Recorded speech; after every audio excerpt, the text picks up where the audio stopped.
Welcome to Superior Heights Field here in Sault Ste. Marie. I'm Tony Bonifero, joined along Johnny Bouge, Jay and Shaw Houselander in studio, and Chris Carr on a chair. John, we're here to kick off the home season here for the U18 Sabercats against Cumberland, who's a powerhouse. The Cumberland Panthers in this league, always one of the top teams. They're off to a 1-1 start this season, playing against the 0-2 Sabercats, who, the two losses they had, they were in both games and had an opportunity to win. So, John, excited to be here with you today. What are your thoughts coming into this home opener here for the Sabercats? Well, I mean, a couple of storylines. The first one being this is the first home game we've gotten to see the Sabercats varsity team in AAA division. They got promoted last off season. So, like you said, Cumberland, a tall task, one of the better programs over the last 10, 20 years for sure. They've just been consistently good. And also the first game for Coach Cody Wheaton as the new head coach of the Sabercats varsity program. Stepping in for longtime head coach Matt Primo, who's taken on different responsibilities in the football community now. So excited to see how things look with this new version. Sabercats come out with a short kick right off the bat to the left side. It's picked up by Cumberland. They'll return it to the 46-yard line, we'll call it, and it'll be first down and 10 for Cumberland. Yeah, really great transfer, this varsity program, who's had success at the AA division for the last couple of years, went to 2 provincial championships at that level. Now facing the top competition in the province. It's exciting to be back in the Premier League of Ontario summer football because it's been since the OVFL days where we've been at this level, the Sabercats. Cumberland coming out under center. Heavy set, handoff up the middle, and it's stuffed early on by the entire defense. Nice job. Starting a quarterback for Cumberland, number 1, Ricky Melito. And that was a gain of 2 on the play. It'll be second down and 8 from the 49-yard line of Cumberland. And now they go into gun. Melito takes the snap. He looks left. He's got pressure all over him, and he's brought down from behind. That looks like number 90, 95? 99, I believe. 99. Yeah. Evan Beauville. So that'll be a big sack on the play. And the Sabercats off to a really nice start here on defense as Cumberland, they were going deep on that one. Yeah, you want to set the tone early, your first home game, first opportunity this season to play in front of your family, friends. We also have a big crowd here, so I'm sure there's just a lot of spectators of Sault Ste. Marie football. And there's not the best snap, but great job by the punter to pick that up, and he gets off a nice boot. And the ball bounces, takes a Cumberland bounce, and it's picked up by Melchiori. And Melchiori makes a few people miss and scampers for an extra 20 yards, or 15 yards, sorry, we'll call it. There is a flag on the play. Might be a no yards, but it was pretty close. I'm not sure. What'd you see there, John? I think it's going to be blocking from behind on the returning team. Just based on when it came out and where it was thrown. So we'll see what the call is here. They're talking about it.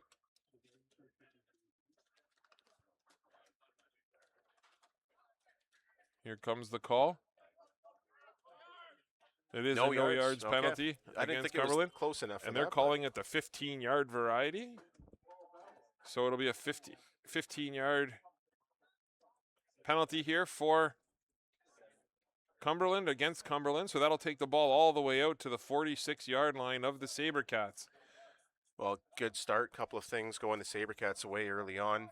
A couple of bad snaps so far have potentially been a sign of things to come. Ricky Melito was able to save a bad snap and unfortunately was sacked on it and then went on that punt as well. Sabercats attempting the freeze early on. Garen Pine at quarterback. He's got Melchiori lined up to his left, 3 receivers to his right. Cole Rive alone on the left, and they hand off to Melchiori. Melchiori looks to get to the outside. He's unable to do so. There's lots of flags, but the tackle on the play by number 15 Leslie Lariviere. Nice job stringing that play out there. Yeah, Cumberland bringing up some extra pressure into the interior gaps of that offensive line, forcing Melchior to kick it out wide. And for those of you that have watched the Sabercats or the Sioux football community over the years, Melchior between tackles is where he's an absolute beast. He hides behind tackles so well. He's so low to the ground. He breaks them very easily too.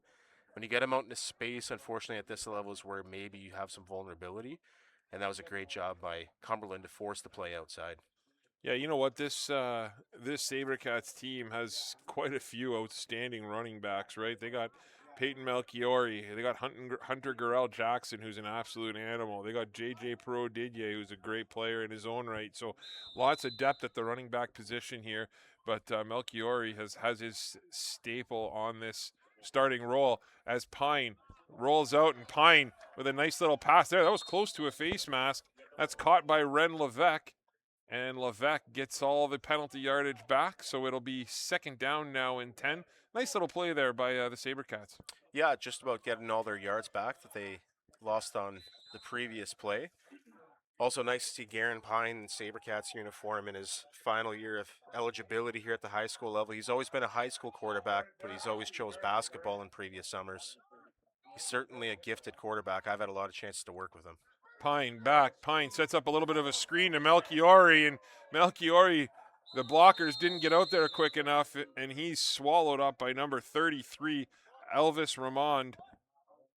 Yeah, I was going to say it's a combination of things. The O-line didn't get there quick enough, and Garen Pine just ran out of time to let the block develop. He had to get the ball off quickly, and Cumberland was all over that one. Yeah, I don't mind that play call whatsoever. It would have been nice if it was able to connect, but either way, it's third down and 6 here. So the Cats will punt the ball. On to punt here for the Cats. Looks like that's is that number 19 maybe? AJ Cochamilio? Yeah, that would make sense. Yep. And there's a big kick. I was surprised to see Cumberland not playing deeper there. It's picked up by La Riviere, and he gets tackled hard. Great coverage, led by number 11, Aaron Juma. No surprise there. What a play there by Juma. Juma's a multi-sport athlete here at the high school level. He could play anywhere on the football field, and it looks like they got him playing some defense right now. And you know, he's played a lot of quarterback, played a lot of running back. I've always thought Juma would be a monster on defense. Yeah, I think in baseball they call him a utility player. He Yeah. goes wherever you need somebody. It's he's so capable true. of almost anything. It's so true, and he has one of the best attitudes you'll ever have. You know, you won't meet a coach that's coached him that won't say anything great about him. And nice little play to the outside by Cumberland, but what a tackle. Number 21 is brought down. Gabriel Kenioko is brought down, but did you see who made that tackle? Jackson, Kinnan, and Letzi. Yeah, what a tackle by Jackson. My goodness. That's not easy. That's a big man they took down there. Well, anytime your corner is making an open field tackle at the line of scrimmage for you, you're happy with it. Yeah, you're pretty thrilled, no question. So here they go again. Melito, back to pass. He's got him on the post. Oh, my goodness. That is a beautiful timing play. Mark Pierre with the big catch. Ryder Strachan on the coverage. Man, that's just that's a tough play to defend. Well, I mean, Ryder was right on him, evidenced by the fact he prevented that touchdown. It was just a great route, and I love to see a receiver continue his momentum and not slow down through the break or through the catch. He was full speed the entire time, and a great throw by his quarterback, Ricky Melito. Yeah, that's just nice timing, right? You can tell this Cumberland team, they're a well-oiled machine. There's no question. Ricky Melito now, again, in the gun. Melito takes the snap. He hands it off to number 21 yet again. Kenioko. We do apologize if we do mispronounce any names on the Cumberland Panthers. If you're watching the game from Ottawa, please correct us in our pronunciation, and we'll do a better job. Nice play there by number 23, Logan Lajinin. as he goes right up the middle, and that's going to be close to a first down. I think the initial spot is a little bit short, John. What do you think? You got a We're better just angle. waiting to see if the other official on the other side, the linesman, agrees. Yeah, it is going to be third down. So we got third down and short. Yeah, our linesman on this side had a better angle of where that ball landed, so Cumberland opting to go for it here on third and short. Another handoff right up the middle, and he just drags Beauville an extra 8 or 9 yards downfield. So that'll be an easy first down there for Cumberland. It looked like it was number 29, Gavin Poirier, out of the fullback position.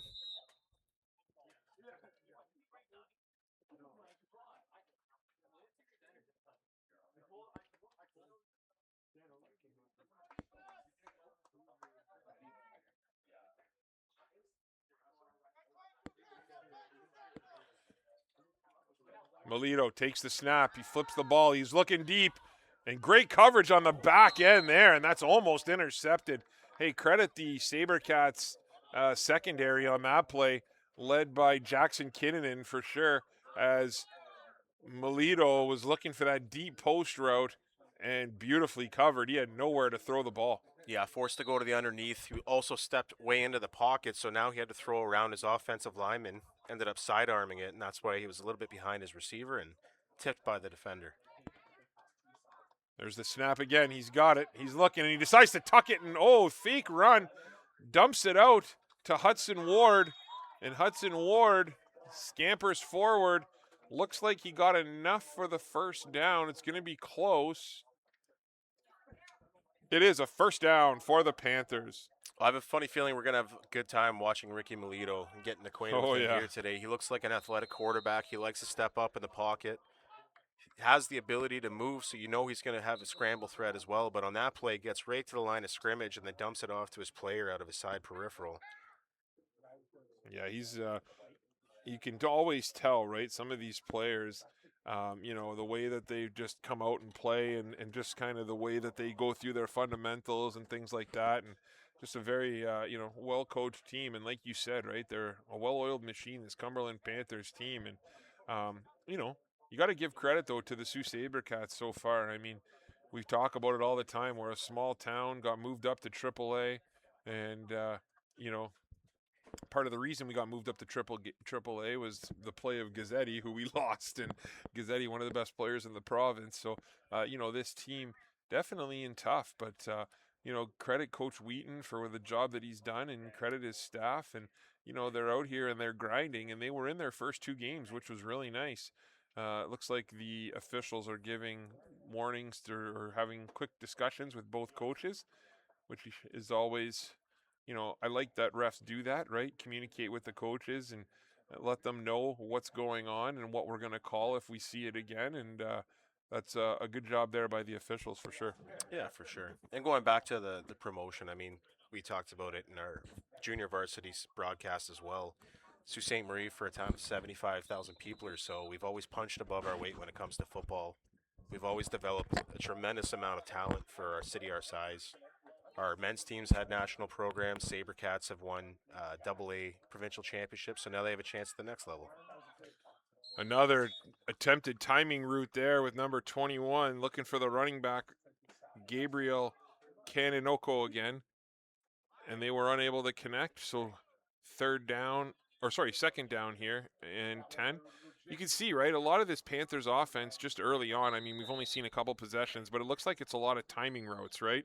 And it seems like if the Sabercats can, jump in the way of some of those timing routes, that might be real beneficial to them defensively. And there's a little swing pass out to number 0, Skylar Wansborough with a nice little play. Lots of blocking here, but we do have a flag. That's in the area of like an offensive hold potentially, or even an illegal man downfield call. Yeah, I'm wondering if it isn't a hold because they're pointing to a specific spot. Yeah, they are calling a holding penalty, so that'll be holding against Cumberland. That'll bring that play back 10 yards, and we'll replay second down. It'll be second down and 20 for Cumberland from the Sabercats 40-yard line with 3:51 to play here in the first quarter of a 0-0 game. I think the exciting part for me is we're facing the top programs in the province now. We're going to see some of the best players of this age group come through the Sioux every summer, which football is such a great tradition here for us. But when you get to see some of the up-and-coming players for the entire province as well, that's going to be a real nice treat. It also kind of coincides with the evolution of our football here in Sault Ste. Marie, as we've added a CJFL team as well. Yep. Obviously, the Ottawa Sooners are one of the teams that we face in that league. So we're going to see what the officials are discussing here. Yeah, I'm not sure what the discussion is, but that's okay. We'll let them figure it out. And now are they picking up the flag, or are they talking about? I don't know. We'll have to see.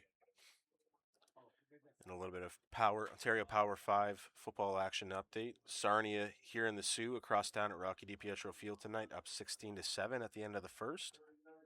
So the two-time defending champions of the Power 5 League in town.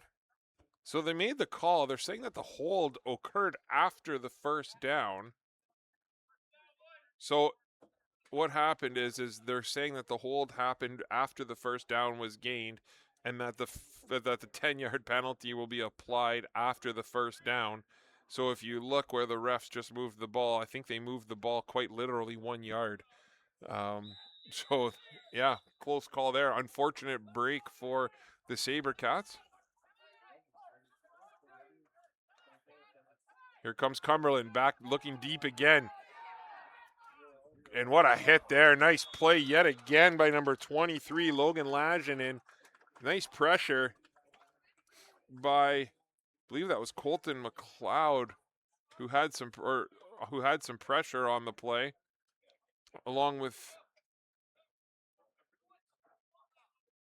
I'm not sure who that other D end is on the other side, but it was nice play by him as well. Yeah, and I mean, Ricky Melito has the ability to move up in the pocket, escapability. He seems to have good pocket presence as well as the ability to still throw on the run. But if the Sabercats can keep pressure on him like that all day, it doesn't really matter how comfortable you are as a quarterback. That starts to wear on you. It starts to put everything out of rhythm. So we'd really like to see more pressure like that from this front seven. Yeah, no question. We got a timeout on the field. John, you want to take a quick minute and thank our sponsors? Absolutely. So we haven't had a touchdown yet today, so we'll introduce our Atlas Auto Parts touchdown sponsor for the day. Anytime we have a touchdown, we will do our best to remember our key sponsor there. We also have a group to mention here in the first quarter. Stream brought to you by Cosmos Cleaning and Maintenance, TDSS Consulting, Mama Cass Cheesecakes, Steve Resk and Matthew Lance of Royal LePage Northern Advantage, Dance Core Incorporated, GLM Homes, and Freeze Frame Photos. As always, we always like to mention our buddy Bob Davies there at Freeze Frame. Currently covering the Sioux Steelers game across town. Yeah, we'd like to thank all of our sponsors. Again, it takes a lot of work to bring these games to you, and Jay Houselander and his team at Saultsports do an outstanding job, so we'd like to thank them. If you are interested in any sponsorship opportunities, please feel free to reach out to Jay at Saultsports. And here they go again. Little quick post yet again, the same play, and what a catch! My goodness, Mark Pierre.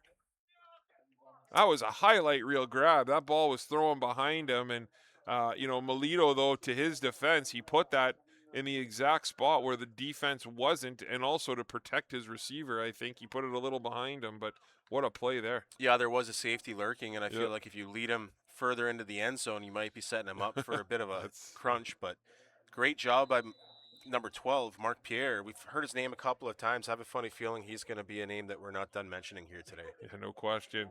As Melito again lines up. He's got 3 receivers lined up to his right, 2 to his left.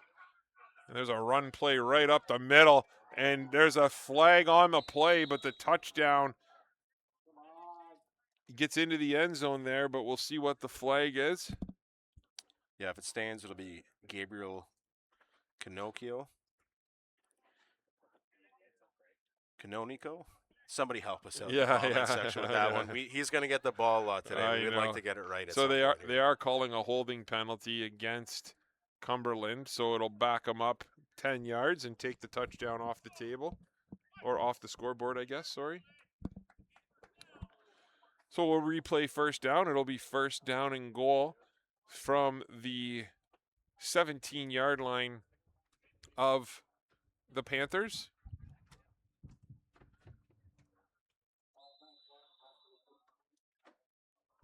Yeah, Melito definitely looks like, he's a special talent in his own right. I mean, I love his poise back there and just the way he kind of gets the ball out of his hand. And, he shows he's got some moves as well, right? When there's some pressure, he's able to outrun it or get out of it. And I like the fact he runs under center as well a little bit. So here he goes as he rolls out, and a nice little play to the outside, and touchdown saving tackle by Jackson Kinnunen.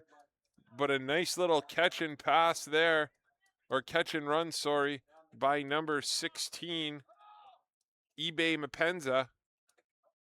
Brings it down to the 2-yard line. It'll be second down and goal. Yeah, well executed play action there. You'd like to see the exterior defenders on that, unless there was an inside blitz that I didn't notice. You'd like to see somebody responsible for contain step up on that one and stay home. But now you know that that's something that they have in their tool bag. You need to be aware of it. Absolutely. Melito under center. Little fullback dive, and he's swallowed up by number 44, Daxton Billingsley. What a play there as he's able to stop Gavin Poirier for a no gain on the play. And looks like we're going to have, or a loss of a couple on the play. So we're going to have third down and 4. Yeah, and Cumberland's going to go for it here. No mass ups. Yeah. So third down and 4 from the 4-yard line. Looks like they're going I for the first time today. Melito fakes, gives it, and he's wrapped up at the goal line. They're battling for it. What a job by the Sabercats defense. My goodness, what a stop. Definition of bend but don't break right there. It was a long and tough drive for Cumberland. Penalty issues, some missed opportunities, some pressures on the backfield. Melito having to improvise on quite a few plays. And right when it gets into the shadow of the goalpost, the Sabercats defense steps up with a couple of tackles for a loss in a row. Yeah, nice job there by Ethan Fisher and Stephen Day Nolan. My goodness, stuffing that. Good job by the interior of that defensive line. So, John, with 30.8 seconds to go in the first quarter, the Sabercats deep in their own end, starting off on their own 2-yard line, going left to right. Garen Pine at the quarterback position. He's got Melchiori lined up behind him. Levesque motions to the right. Pine takes it. Pine hands it to Melchiori. He's got a whole. Oh my goodness! Mask, if That's I ever saw yeah, one. that's a big face mask. That's an easy call there, as Elvis Ramond just grabbed nothing but mask. But again, though, I've watched Peyton a long time. And Peyton, I feel like, gets more face masks than most players, and that's because he just runs so low to the ground, right? Where, like, players are just going in to try and make a tackle, and they're trying to grab whatever they can. But because he has such a low center of gravity, guys just get their hands up on him, and that was a prime example there. So that's a big play, and, that's going to bring them out all the way out to I thought they got more yards than that. Yeah. Yeah, so I think there's some confusion on the yard marker here. It's going to work out for Cumberland's favor. But, yeah, to your point, I mean, Melchiori's lucky if he's pushing 5'2", and he runs low and he hides behind his blocks. Sometimes it's all you can get a hold of. Yeah, if I was Garen Pine with a nice little catch and run on the outside to Cole Rive. But you know what, to your point, right, in a game like this, that's a big 7 yards, right? Because he gained about 7 yards on that play. That penalty should have been 15 yards from the end of the play, not from where the ball was snapped. So the Sabercats there, they ended up losing a few yards as a result. So, but you know what? Nice job there by them to kind of answer, and that's an outstanding little play there by Pine and Rive. Yeah, great little comeback route with Rive. It's exciting for me. I've had a lot of opportunity to work with Garen over the last few years.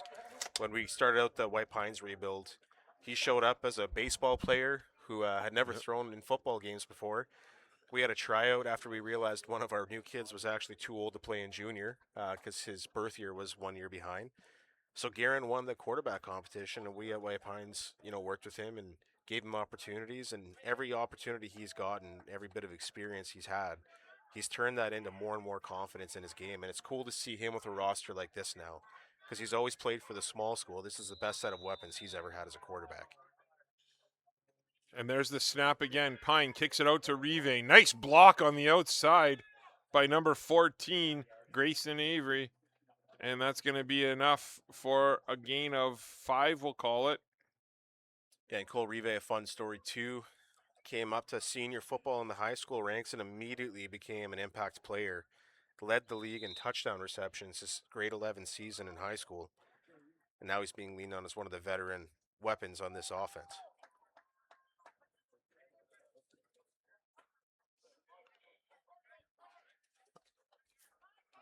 Here they go again. There's the snap.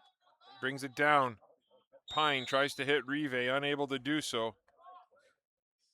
Well, great job with the play action fake by Malchiori. I actually thought he had the ball there for a second when he tried to run through a D lineman. So, mass change. Looks like they're going to bring out the punt team for the first time here today. Or second time today. Sorry, second time today. Thanks, Coach Primo. Cochamilio, who's got one of the biggest legs we've seen here in a long time. He can boot the ball. Back to return, number 16, MB Mapenza. Koch takes, there's a flag on the play. Koch with a good little boot there, and it's nicely fielded by La Riviere. And there's another flag on the play, and he's forced out of bounds. Yeah, Coach Wheaton's going to be frustrated with that. Contain was broken on that play, and then on top of it, when the Sabercats started chasing it from behind, ended up with a face masking call. So we'll see where this ends up for Cumberland, but it feels like they're going to have some decent field position here to start this possession.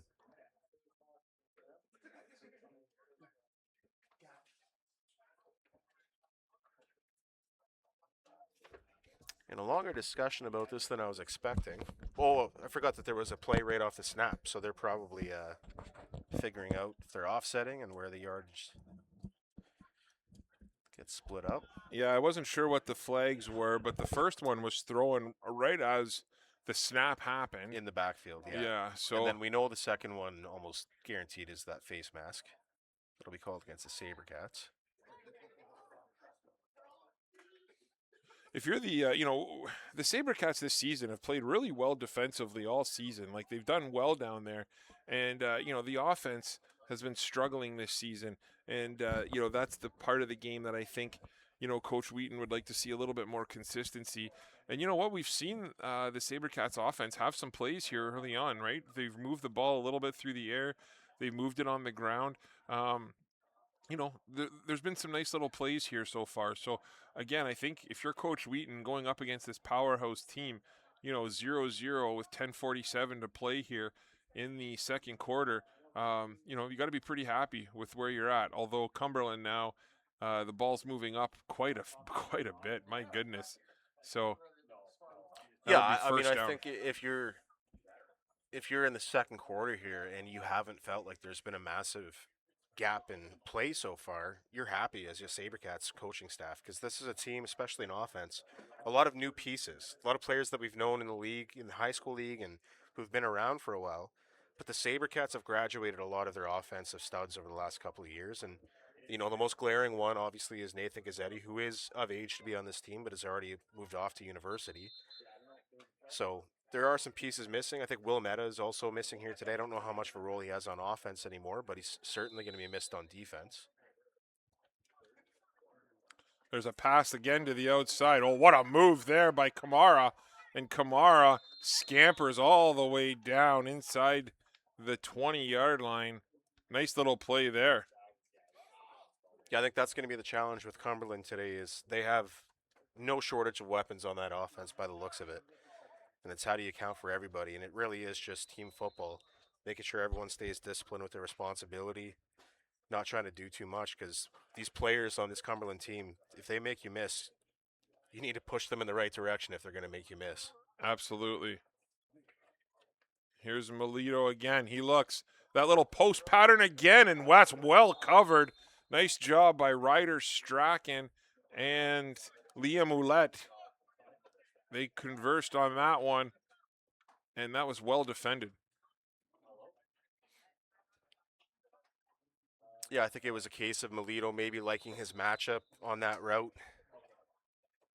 Probably leaning into that selection of where he was going to throw a little early, but a great job by the smaller DB going up to make the play. Second down here. Be interesting to see what Cumberland does, if they take a shot or if they're just going to pick up a couple as they come out. They got trips left. Pressure off the edge. And there's a quick little hook on the outside. What a play. My goodness. And he's in full. Oh, are they going to call him down? No, he's No, in for a they're calling it a touchdown. touchdown. Well, man, what a step into the throw, Yeah. and potentially was going to take a big hit by Melito. He had a guy coming off the edge untouched, 2 hands up in his face, sidearms around it, and throws a perfect spiral to his guy sitting there in the flats. Kamara. And you know what? What a play call. If we're being like that play yeah. call was the perfect play call off of the blitz to the outside, right? So, nice job there by Cumberland as they're able to. Hey, if you have a quarterback like Ricky Melito and I'm the coach on Cumberland, I'm saying bring on the blitzes. Yeah, We're just going to throw wherever you vacate. Yeah. Travis Urin on to attempt the extra point. Snap's good, holds good, and the kick is good. So the Cumberland Panthers jump out to an early 7-0 lead. John, you want to take a moment here and thank our sponsors? Yeah, so after that touchdown, our sponsor, as we mentioned earlier for touchdowns this year, is Atlas Auto Parts. We want to thank them for being a premium sponsor this year and taking up that spot for us. Helps us out with all of this local sports broadcasting and coverage. We'd also like to thank Cosmos Cleaning and Maintenance, TDS Consulting, Algoma Thunderbirds Athletics, Algoma District School Board, Huron Superior Catholic District School Board, Casey's Securities, and Sault Sports Clips.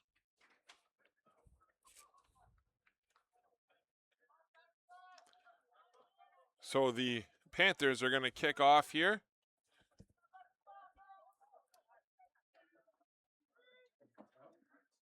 Looks like number 31 again. Travis Urin's going to be out there to kick it off. Canonical. I think that's Hunter Gurrell Jackson maybe back there to return. Along with Rive. Or sorry, that would be Avery, I believe. Cumberland lining up on the right side, right hash mark. I think there was some confusion about where the game ball was supposed to go for Cumberland. Ended up on the Sabercat sideline. Yeah, it looks like Urin setting up here.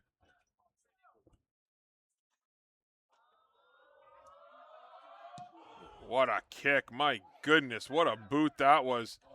Oh, no. Oh, what a play there. Nice job by Avery just to fall on that and follow the ball up. Credit to, I believe, I can't see who that is because he's got his jersey tucked up. But the one thing about that is, I like that the player ran up to try and catch the ball in the air, right? I think that that's what you want to do, and just unfortunate he couldn't get his hands on it. Look, I think anyone who's never tried to return a kick or a punt before watches that on TV or in a game and thinks that's an easy job. Yeah. I promise you that is one of the most nerve-wracking jobs in football. Unbelievable. Right up there with being the center and having to snap to the quarterback. Yeah. And being ISO with the top receiver on your own side as a corner. Yeah. Garen Pine. 2 receivers lined up, or 3 receivers to his right, 2 to his left. Pine takes the snap. He looks to his left. Little pump fake, and it's off the hands. Avery drops that one. Good coverage there by number 5, Ashton Chartrand. Well, not a lot of options there. Pretty good coverage. There's a lot of hooks across the board on that. The one thing I do like about that throw is Garen Pine is throwing it to the outside shoulder away from the coverage so that if his receiver does catch it, he's turning away from the tackle. So if you're going to force a ball anywhere and you're going to make it accurate, that's the place to do it. No question. So Pine He's throwing he's throwing a nice ball here so far in this first half. Come out quads right. Pine rolls to his right. Pine throws that little comeback route. Oh, and it's off the hands of Braden McLeod, sorry. Yeah, just a little low. Braden had a second attempt on the roll to try and catch it while it was bouncing in the air, but just wasn't able to pull it through. And in 3-down football, that's how quickly a drive can end. And that's really all it's been for the Sabercats here so far, is they'll get a couple of quick hits and some good plays, but it's just stringing together a collection of them that's been their issue so far. With that being said, this defense from Cumberland looks very fast. Yeah, no question. There's lots of team speed there. But again, that was a nice little play there. They had their man and just unable to connect on it. But nice job by Guerin to kind of get out into the flats and make that throw. Back to return this punt here is La Riviere again. Cochamilio on to kick.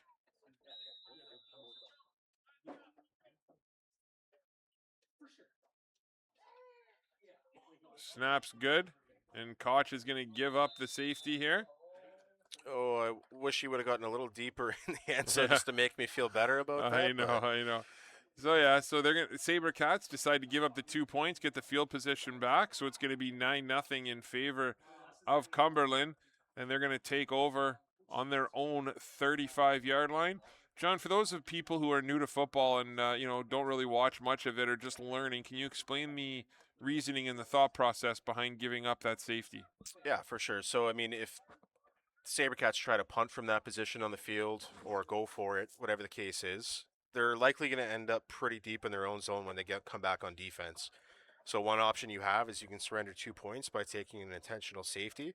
That automatically places the ball at the other end of the field at the 35-yard line. So you extend the field, you put less pressure on your defense, and if you're in a situation where you can afford to give up 2 points, oftentimes it's a smart strategy to do so that you're not losing the field position battle all day. Exactly. I'm a huge proponent of field position, so I don't mind the play at all, especially against this offense. And we got a quick whistle. The clock has 18 minutes and 28 seconds on it, so yeah, I think they went to adjust the score and ended up adjusting the time clock. Yeah, and Cumberland, we'll see if they change the play after that, as it was clear they were running a pass there, so we'll see if they decide to make an adjustment. Fortunately, it's one of the officials down there doing the clock today, so they have the help there readily available to get it fixed. Legendary football player, Mr. Brad Jordan, down there on the clock today. Part of the original 1972 Steelers that won a national championship. Ricky Melito with a little pump fake to the outside and just over the head of Beauville. And nice play by number 21. Conoco. Gabriel Conoco again. Thank you to those who confirmed the pronunciation in the chat. If we're still saying it wrong, which is a possibility, you always let us know. Yeah, nice play there.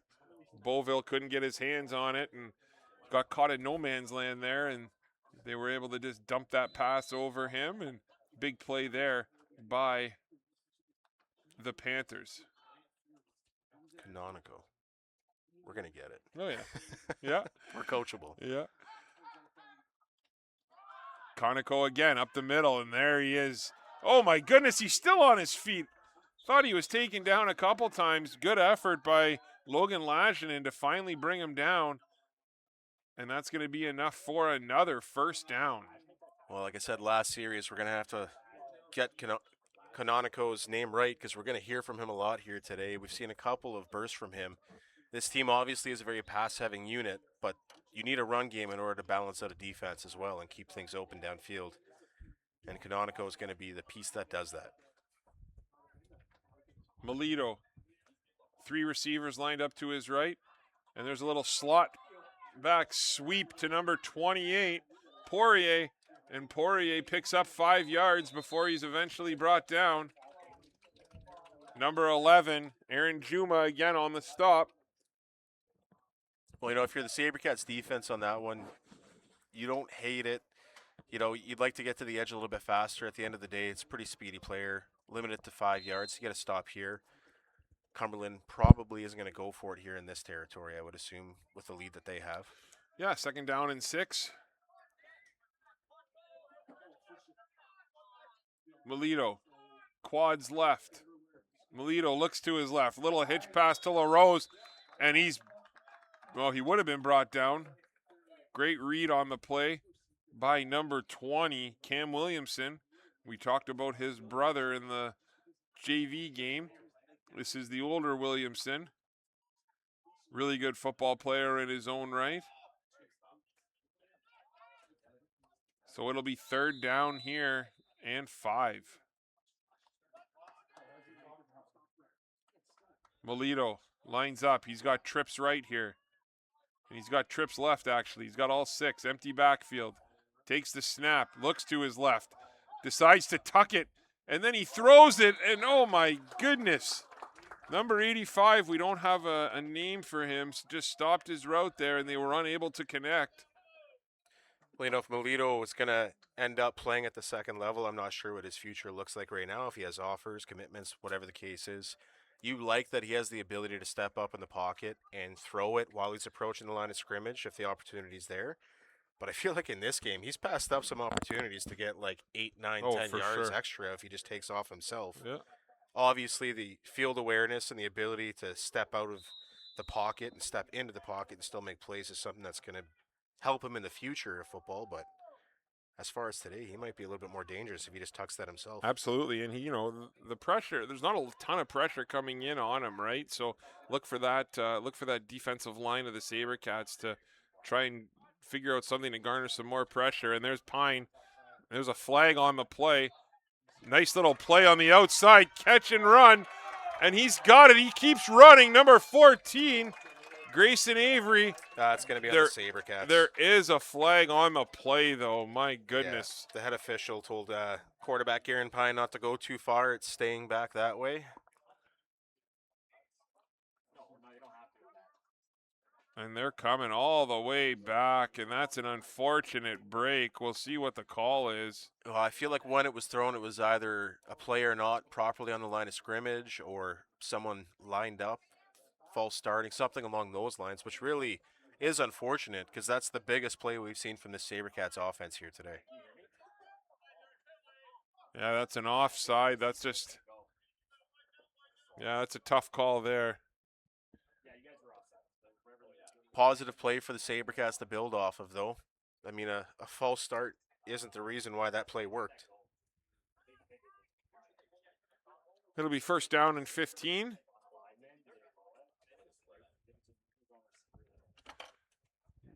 Garen Pine's looking pretty solid here today. Definitely his best quarter and a half so far this season. Yeah, I'm excited for him to be playing with this group of skill players. Like I mentioned before, comes from a small school, has never really had this type of talent around him. Pine hands it off up the middle. Hunter Garrell Jackson keeps those feet moving, but he gets swallowed up by the interior of that defensive line, led by number 46, Noah Hubers, and number 62. Unfortunately, we don't have a name next to 62, so we apologize, but that was a great play by them. Yeah, you know what I'm noticing about this Cumberland defense? There's nothing really flashy about what they're doing. They're just a really disciplined defense that stay in the position they're supposed to, that don't abandon their responsibilities, and they group tackle very well. They team tackle as good as anyone I've seen so far. Pine rolls to his right. He hits Avery, and Avery's hit hard by Chartrand. Nice job holding on to the ball, but great tackle. And that'll be a gain of 5 on the play. We got 3rd down here and 8 with 5:22 and counting. And it looks like the Sabercats are going to bring out the punt unit.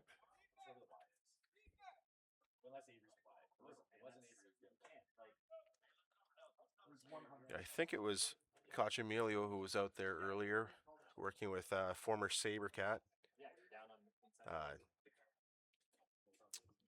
Nate. Help me Carter? Nate Carter when it came to punting and the angle of the nose on the drop. Cachamilio has always been a good special teams player, but anytime somebody can help him out in warm-ups, trying to coach him up on something, I think that's always beneficial for these alumni to come and help. Cachamilio again with a good boot.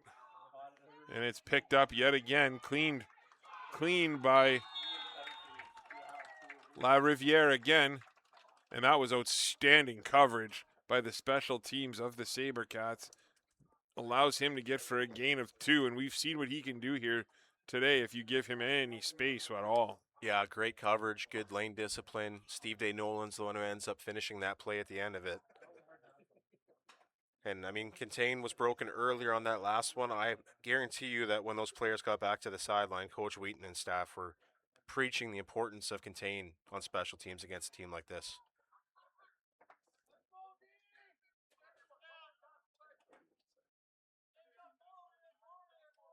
So here comes Cumberland. Melito. 4 receivers to his left. Little hitch and go to the outside, and it's caught by number 11, Tanner Hudson Ward, and he sheds a tackle, and he's running hard up the sidelines. What a catch and run. He's still on his feet. Oh my goodness, what a catch and run. That's a highlight reel play there by Tanner Hudson Ward. What a play. Well, they get an isolation on the far side, and it's a serious size mismatch on that one. As Tanner Hudson Ward probably has half a foot difference on Jackson Kinnan and Letzi, who's covering him. It's never an indicator of whether the matchup's going to be won or not, but on that play on a jump ball situation, it did matter. And Jackson just didn't have the size to bring him down solo, and his teammates were a little late getting there to help him. Yeah, you know, we talked about it, right? Melito's having lots of time to throw that football back there. And, you know, the pass rush from the Sabercats started off the game really well. But the other thing is, too, Melito, what he's doing is he's not holding onto the ball for very long, right? He's getting that ball away, you know, really quick and not allowing the guys to get a chance to get a rush on him, which is, you know, good coaching. Yeah, you can tell that he's well prepared in this offense. He likes to get the ball off on time. He's a very quick release, it looks like. I think the other thing, too, is that he does make a lot of pre-snap reads from what I can see. And oftentimes when the coverage isn't what he assesses before the play, he has the ability to extend it by moving up in the pocket, around in the pocket, and looking for whoever comes free. But on plays like that where it's ISO and you have a matchup like that, you just got to put the ball in the right place and let your big guy go up and get it. Travis Urin on to attempt the extra point. He was 1 for 1 on the day. He's got a boot on him. Oh, and there's a high snap, and Urin grabs it or tries to. Ooh, okay. Geez, I hate to see that one. He almost got his leg rolled up on there, and that's dangerous play. A nice job by the Sabercats defense, though, to get all over him. There was nothing dirty about what happened there, but, you know, when you see a kicker like that try and get down on the ball and kind of get his leg rolled up on a little bit, it just makes you nervous, right? Yeah, just one of those chaotic plays, and we're all here to cheer on these kids as they develop, so we never like to see anybody get hurt. Absolutely. But we saw in the earlier game today, the junior varsity one that was played, special teams player for Peterborough Wolverines went down, and it really did impact the dynamic of the game. It's very important to have your special teams specialists out there for you. So they're having their officials are having a discussion with Coach Wheaton.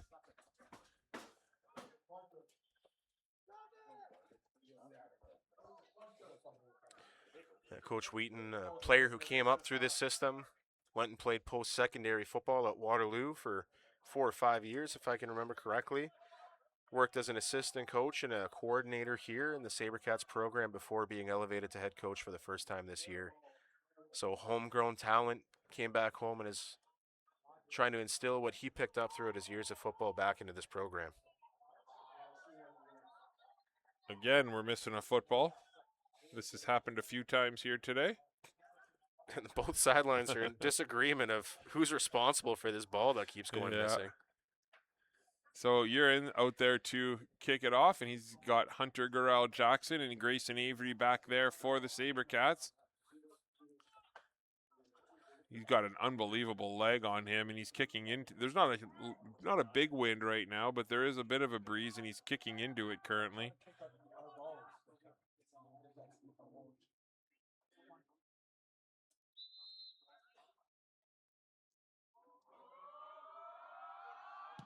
Holy cow, what a boot there. Hunter Gurrell Jackson, he takes it. He looks for a lane, and he's got some room. Oh, what a play on the outside by number 6, Oliver Raymond.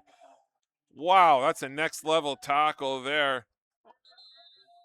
Hunter's a big, fast kid, and that was an unbelievable job on the outside. And we do have an injured player, so we'll be back in a couple minutes' time here from Superior Heights in Sault Ste. Marie.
And we're back here from Superior Heights in Sault Ste. Marie.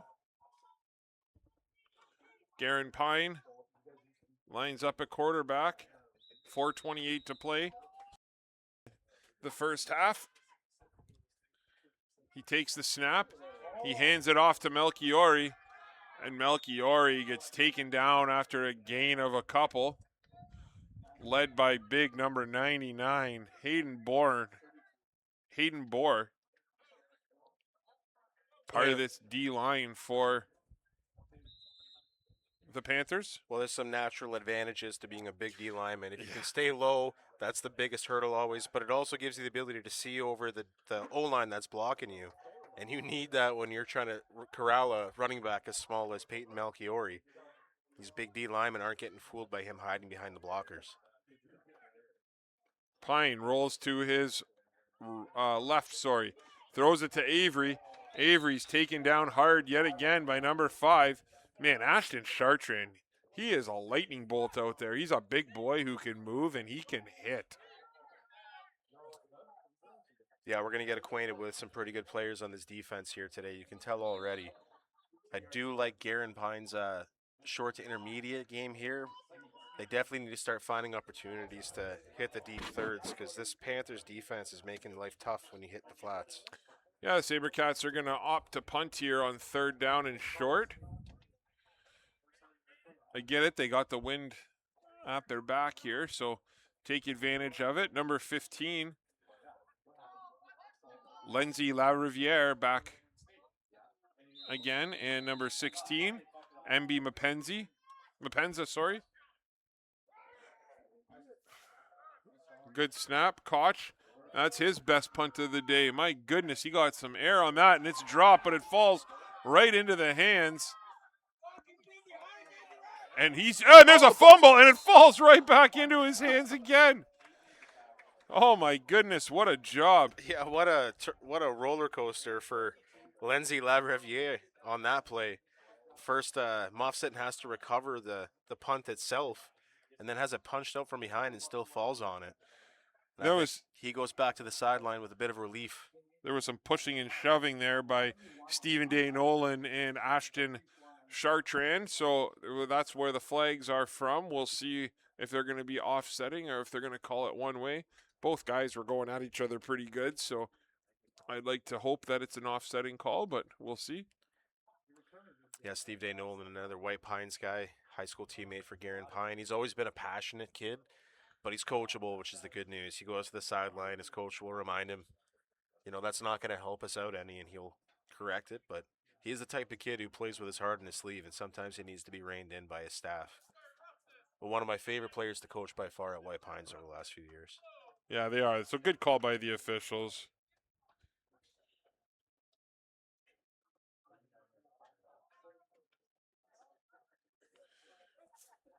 So we got offsetting penalties, so it'll be 1st down and 10 for the Panthers with 3:15 to play here in the second quarter. Just wait until the sticks get down here. Melito lining up in the gun. He's got 2 receivers lined up to his left, 2 receivers to his right.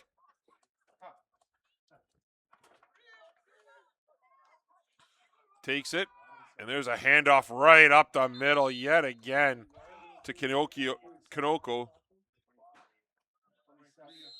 Yeah, you know what? Just watching Melito. He's not the biggest quarterback that you're going to find out there, but I love the way he runs an offense, even from just like the technical way he hands the ball off as quickly as he does, the smoothness in the backfield. I don't know what opportunities he has at the next level, but I hope somebody gives him a shot despite his size because he's definitely capable. Melito again has it. He looks, he gives it again. And there's a nice play in the backfield. A little bit of pressure finally on the inside. Brought down by, I believe that's Ethan Fisher in to make the play. Great job by Ethan Fisher there. No gain, so that's going to force the Panthers to punt. Huge play there by Fisher. Yeah, another kid who comes from a family with some siblings that have paved the way for being a good football player in Sault Ste. Marie. At least 2 older brothers. I can't think if there's a third, but at least 2 for sure. Just continuing that line of Fisher brothers who've done well in the Sabercats program. I think both of his other older brothers had a chance to go second level too, right? They did, yeah. Urin out to punt here again. Oh, snap right into the hands. It doesn't go very far. Did a good job to get that off, but that's only going to be about a 17-yard punt. So that'll be 1st down and 10. Sabercats with outstanding position or field position here. They're going to be at midfield with 2:35 to play and an opportunity here to maybe get some points before halftime. Yeah, and it's in the last 3 minutes too, so the clock's going to stop after every play. Plenty of time to build something here. Best field position they've started with, I believe, all game.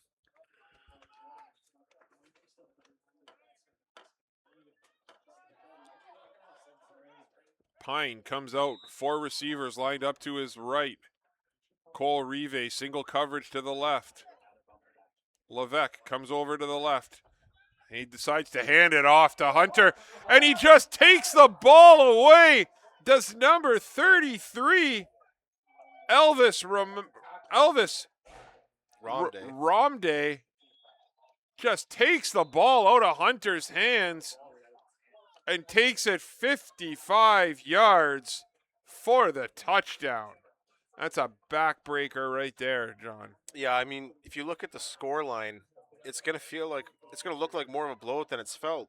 I mean, Ottawa's offense definitely has had more rhythm, has had more sustained drives, have looked like the better of the two offenses. But this hasn't felt like a game that's two different classes. I mean, it's just been a couple of different plays and a couple of decisions that have gone certain ways, and that's one of the biggest ones. I mean, if you're the Sabercats, you need to just think that there's still plenty of time on the clock here in the half. You can get it back. But definitely has the potential to be a backbreaker if this team doesn't corral themselves. Yeah, no question there. That's a tough break there for the Sabercats. But again, credit Cumberland, man. We talk about it, right? You're playing against one of the best programs in the province, and little mistakes, you got to be on your game at all times. So unfortunate little play there, but again, the Sabercats with 2:24 to go will have an opportunity to get on the scoreboard here before the end of the half.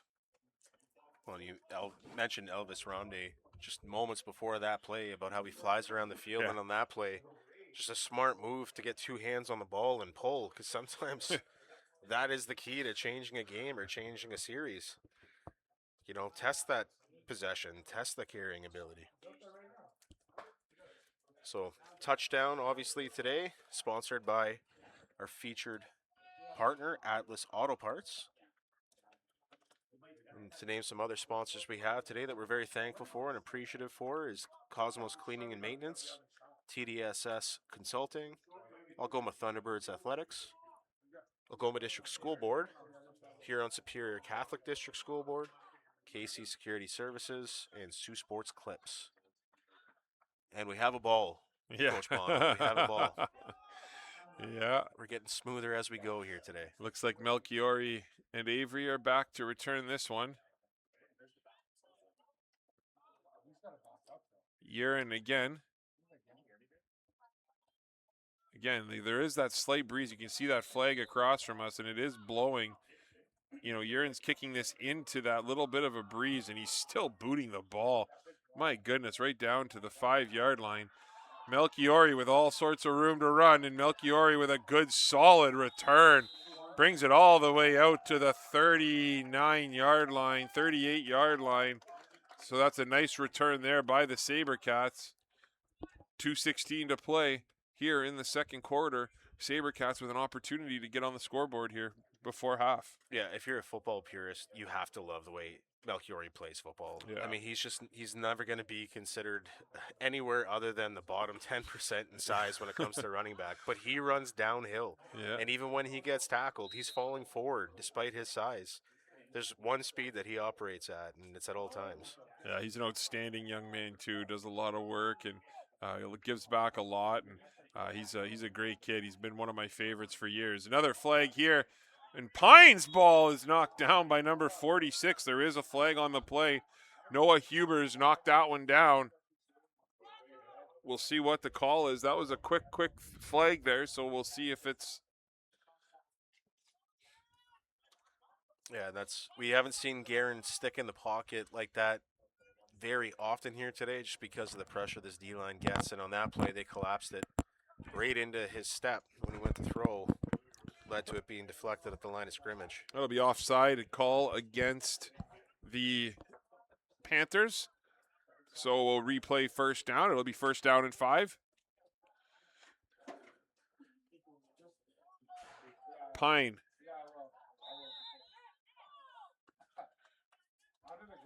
Melchiori lined up behind him. They got quads left here. He fakes it there. He looks. He's got his receiver and just overthrows Braden McLean. McLean was open there, but that's a tough throw for Pine coming to his offside. But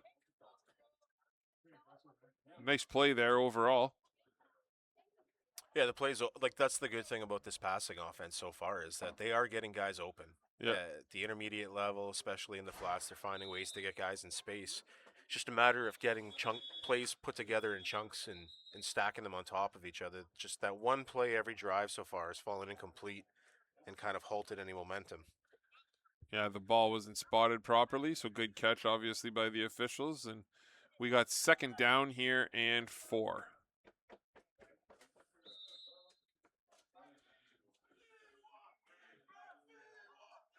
Pine gets the offense moving. He looks quick out to Rive, and they're unable to connect.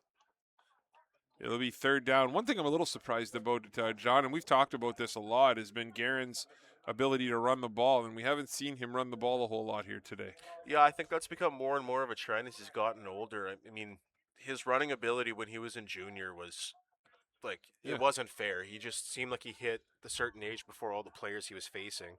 But as he's gotten older, I think he's starting to realize that he's not necessarily an outside escape artist. He will go up the middle and truck you in the middle of space if he needs to, and he's a tough runner. But I think as he's gotten to higher competition and against older kids, he's much more comfortable just trying to develop his pocket passing and using a bit of motion when it comes to his throwing instead of using it for actual QB design run plays. Cochamilio on to punt again. Oh, and there's a fake, and it's Ren Levesque who has it. And Levesque, he's close to the first down. I think he has it, but we'll have to see what the call is here.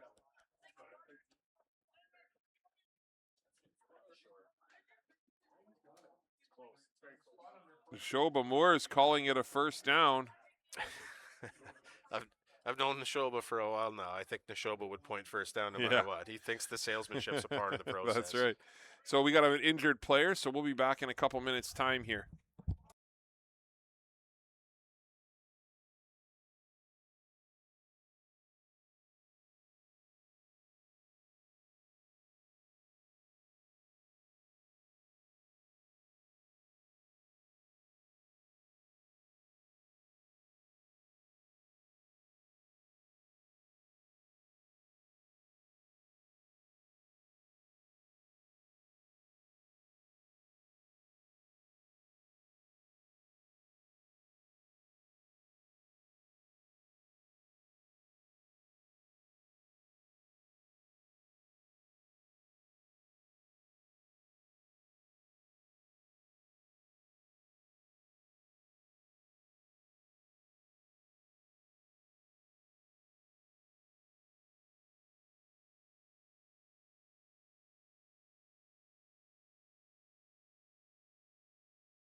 Number 35, that's Joshua Olubajo, who's getting helped off the field.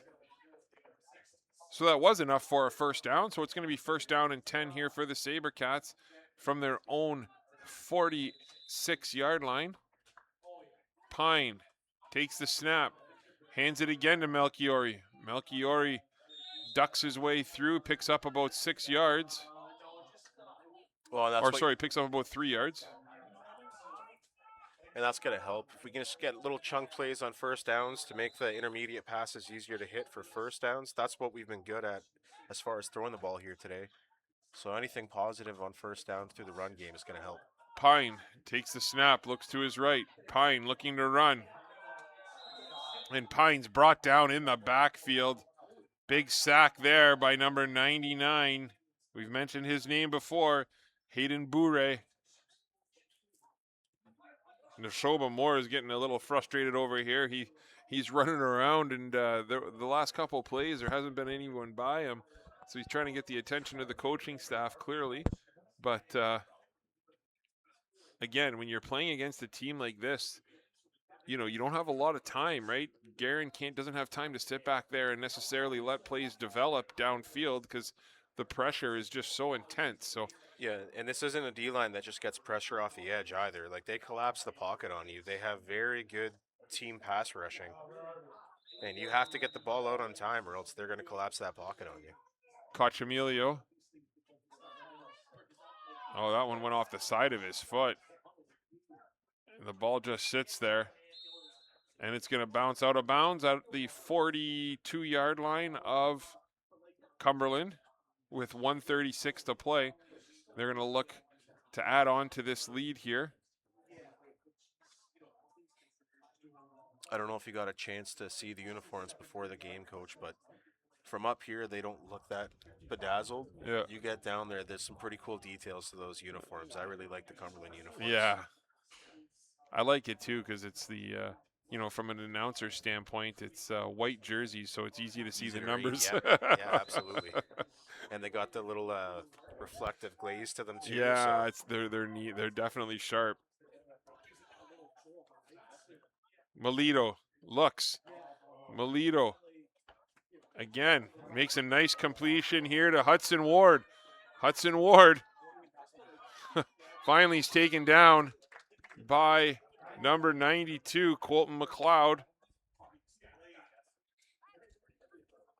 Yeah, I don't know if there's anyone listening to the broadcast from Ottawa who can comment in the comments section, but if Melito has any future somewhere that's coming up, that'd be cool to know because I definitely think he has the talent, composure to run this offense and run probably any offense effectively with his athleticism and his composure. He just doesn't seem to panic, and him dipping underneath that sack attempt there is just another example. Yeah, Beauville came in a little high there, and Melito just brushed him off. Number 21 yet again, Kananako. Nice play there by number 20, Cam Williamson. Steps up and makes the stop. It'll be second down and 12 on the play with 1:03 to go. Clock will start once the ref blows it in, and there we go. So Melito looking to extend this drive here. Possible 3-down territory. 3 receivers lined up to his right, 3 to his left. He looks, and he throws right up the middle, and it's intercepted. It's picked off by Williamson. Williamson has some room. Melito, oh, what a job there. I mean, if you're the coaching staff, you see your quarterback going up to make a tackle. That was a nice play there. And Williamson with a beautiful interception and return of about 35 yards. The Sabercats will take over first down and 10 from the Panthers' 42-yard line. Yeah, and 39.4 seconds left, last 3 minutes, so there is going to be a little bit of extra time between plays to conserve the clock. I haven't paid attention to timeouts yet today. I don't even know if the Sabercats have called one yet, so those might still be in their pocket.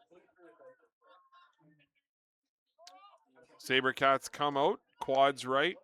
Melchiori lines up to the right. Garen Pine rolls to his right. Pine throws it. And are they going to call that a catch? Still waiting for an official to signal. Braden McLean looks like he got it. I believe they're calling it a catch. I mean, I didn't even see an official confirm if it was a catch or not, but the Sabercats are just proceeding as if they're going to get the ball off here. Yeah, that's one of those plays where you don't care what the call is, just make the call so everyone knows what the call is. And now they're going to discuss it. Usually if they're going to... I mean, the Sabercats don't mind this. This is just going to help preserve the clock more of this discussion. They're talking to everybody to see if anyone had a better view of the play. They are calling it a catch, so that'll be a first down for the Sabercats. That's an outstanding catch there by Braden McLeod. Yeah, and I think from the official standpoint, if they can't be sure, they just don't overturn it, right? Yeah. Avery lines up, 3 receivers to his left. He looks to his right, little out pass again to Rive. Nice little play there, pick up a few yards, stop the clock.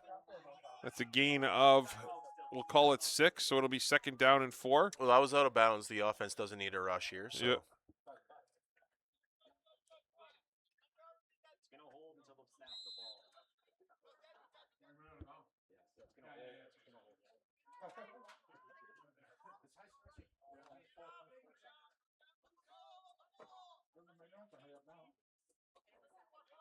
Here comes Garen Pine yet again. Pine back.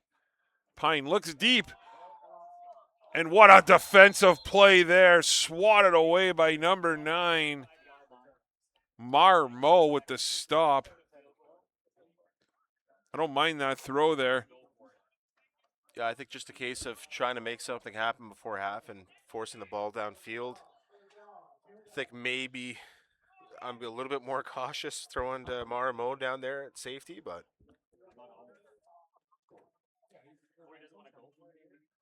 and it looks like we're going to get a mass sub and a field goal attempt here. Yeah, I don't mind this. I mean, this is Cochamilio. We've seen Cochamilio hit from this distance pretty, consistently. So Cochamilio with 19.6 seconds to go with an opportunity to get the Sabercats on the board. Looks like Tanner Hudson-Ward is sitting in the end zone here in case there's a miss.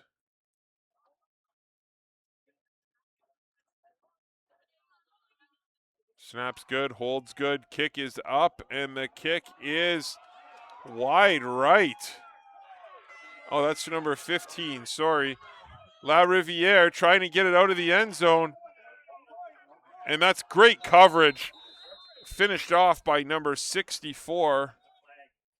Oh, unfortunately, we don't have number 64. There is a flag on the play. We'll have to see what this call is. This is going to be an interesting call here by the officials.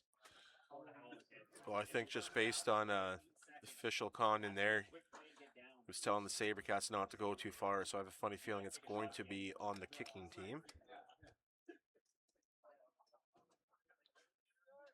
Or maybe not. Yeah. It looks like the Rouge will stand. It's going to be declined if I'm judging the mass substitutions properly here. It looks like that's an illegal man down field call, I believe. Can't be, because then. Oh, there's still some confusion here. I don't think we should be going off the mass substitutions because the players probably don't know more. Sorry, that's a mouth guard warning, if I'm not mistaken. That's a mouth guard warning call.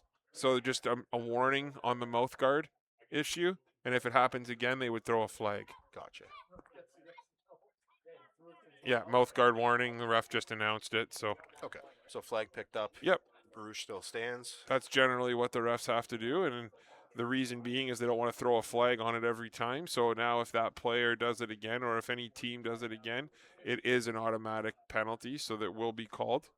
Well, I mean, it looks like the officials just had a conference with half the players on either roster. So I think the warning went to more than one player there. So either way, the Rouge is good. And the Cumberland Panthers with 7.9 seconds to go. We'll see if they just kneel out the half or if they're going to attempt to play here.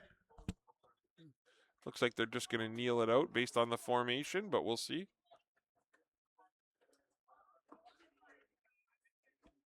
What would you do, Coach?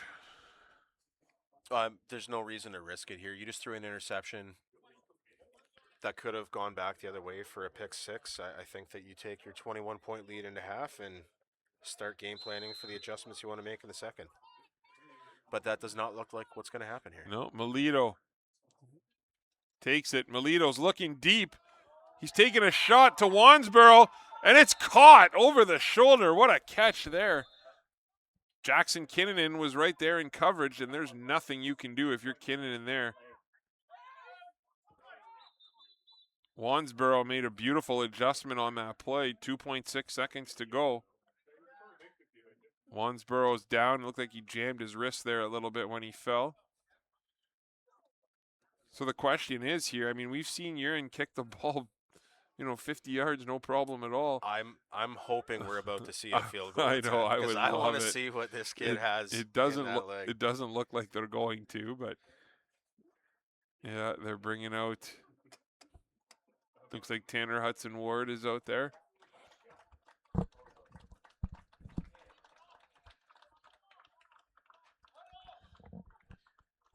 Well, Skylar Waynesboro got up on his own power, walking off. Tender, maybe a little bit with that left shoulder, it looks like, or wrist, but he seems to be okay.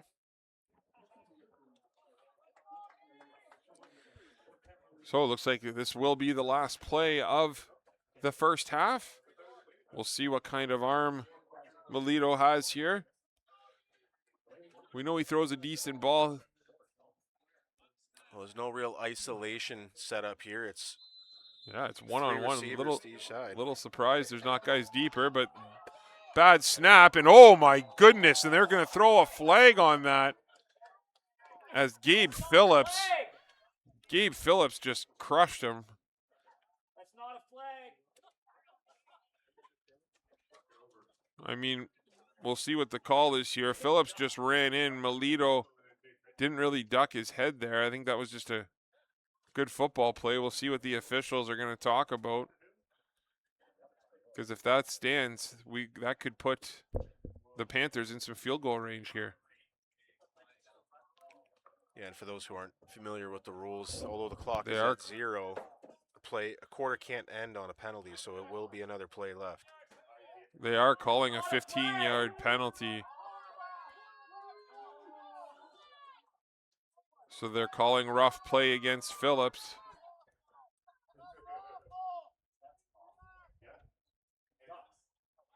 And now Cumberland is going to have an opportunity here. We'll see what, they are going field goal as they call it now. So they're putting the ball on the, my goodness, that's a big penalty there. Yeah, that's only going to end up being about a 35-yard field goal now. Yeah, they're placing the ball on, it looks like the 27-yard line.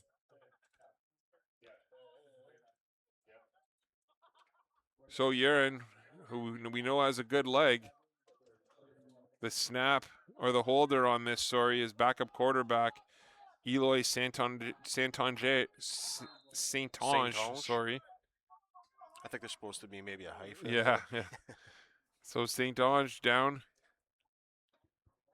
There it is. It kicks up, and holy cow. He did miss that, but that would have been good from 50. He kicks it out of the back of the end zone. Wow, what a boot. I mean, 35-yard field goal attempt, and you got a rouge by kicking it out the back. Just insane. Well, 22-1 is the score here at halftime in favor of the Cumberland Panthers. I'm Tony Bonifero, joined along Johnny Bouge, Jay and Shaw Houselander in studio, and Chris Carr on a chair. We'll be back in about 10 minutes' time with second half action here from Sault Ste. Marie. Thanks so much for tuning in.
Welcome back to Superior Heights Field here in Sault Ste. Marie. I'm Tony Bonifero, joined alongside Johnny Bouge, Jay and Shaw Houselander in studio, and Chris Carr on a chair.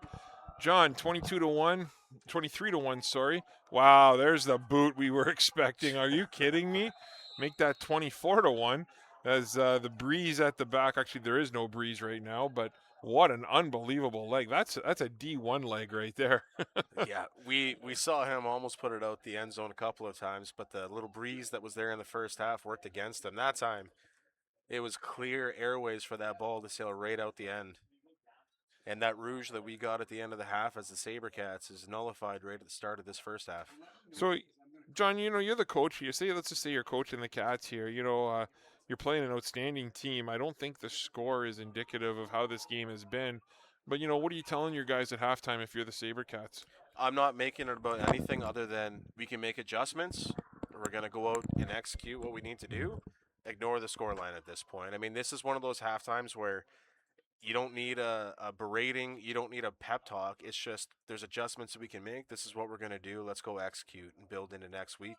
This game's still close enough where if we do a couple of things better, we can still keep this game close for the rest of the game. Sabercats will take over 1st and 10 from their own 35-yard line. Pine, 3 receivers to his right. Quarterback keeper, he's running to the left. He has a little bit of room, but not much. And that's swallowed up, again, led by big number 99, Hayden Boure, who's been unbelievable today. The one thing there about Pine is there was a little bit of lateral. He was running east and west rather than north and south there and trying to find a little bit of space. And, Cumberland's defense able to stop that. Yeah, it's a fast defense, and they're very disciplined in their responsibilities. So you need to get upfield and get yards as soon as you can. Trying to race this defense to the sideline generally is not going to work for this team. Pine, again, from the gun, takes it. He rolls to his right. Pine looks. He's got nowhere to go. And there's the late flag. I believe there's going to be a horse collar. We will have to see if that's going to be the call.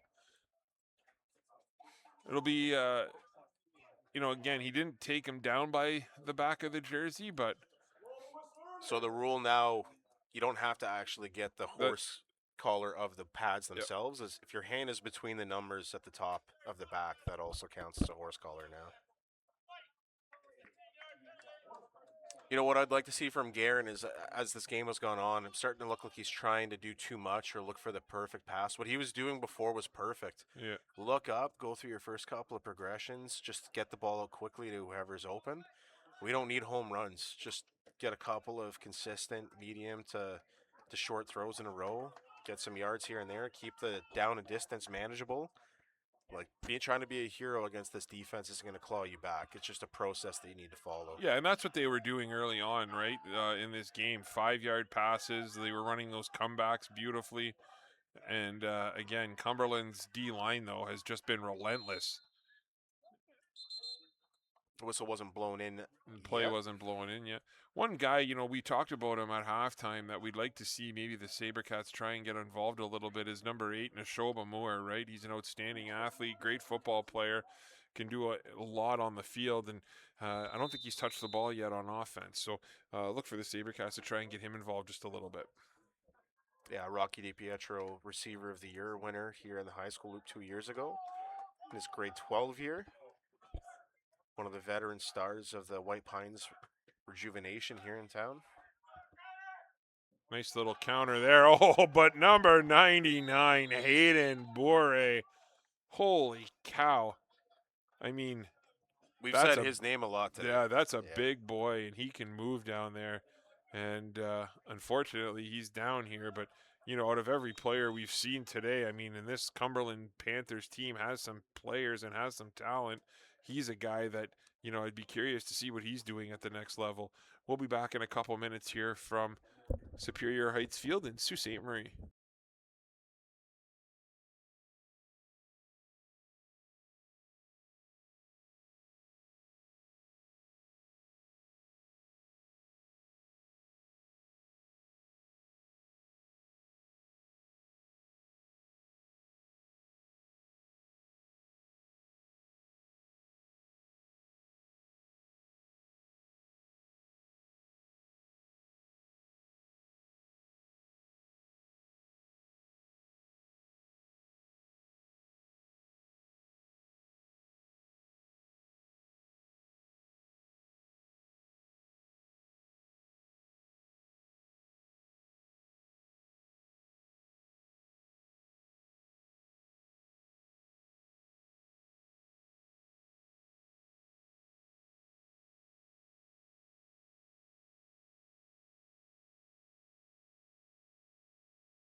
Nice to see Borje be able to hobble off on his own accord there, so hopefully it's nothing too serious.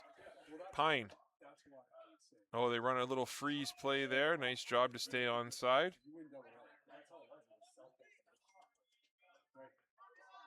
There's the snap. Pine looks back. He's got some time. Oh, and he just threw that behind Levesque. That was the great job by the offensive line there, as that was the most time Pines had back there. And he had his man. But, again, nicely defended by the secondary here of the Panthers with 9:52 to play in the third quarter. The Sabercats are going to be forced to punt. Yeah, it's the first time we've really seen Guerin have a pocket to step up into and throw. And unfortunately, just the way that route came across the field, he was a bit behind Levesque on that one.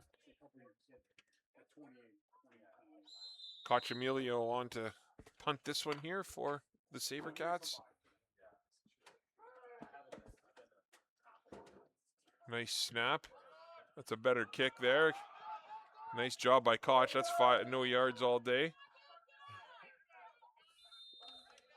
Good coverage there, other than it being a little closer than the 5 yard that you're allowed to be. So Cumberland will start 15 yards up from there, and they will start close to midfield.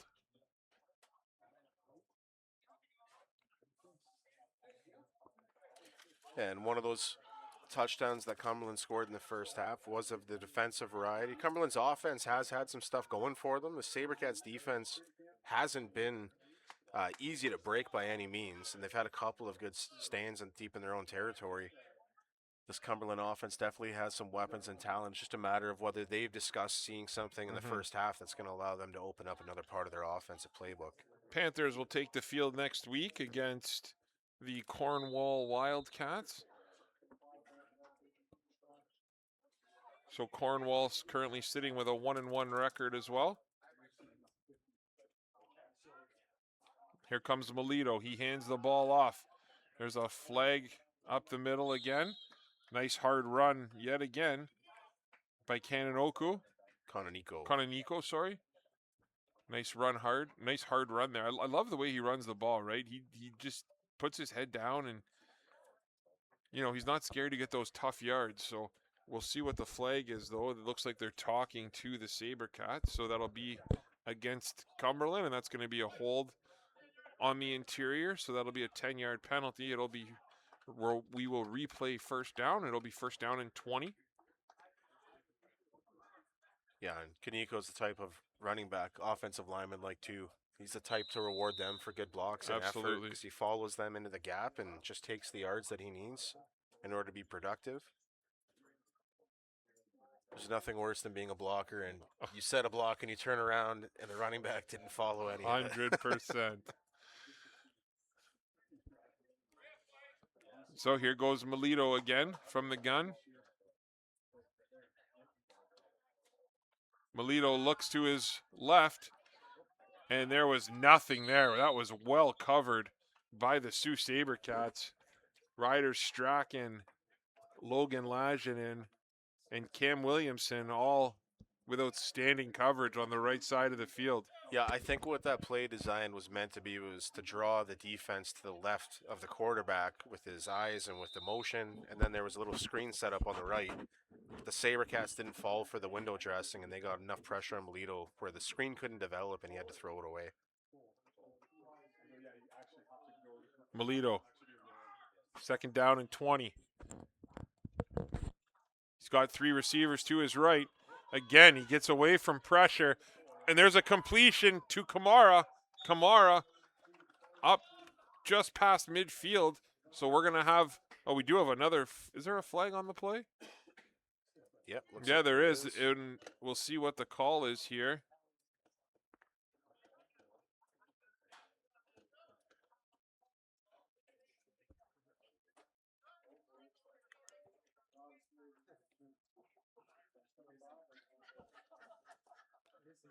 All right, we'll get the call here as everyone's kind of standing around, just waiting. They're calling roughing the passer against the Sabercats.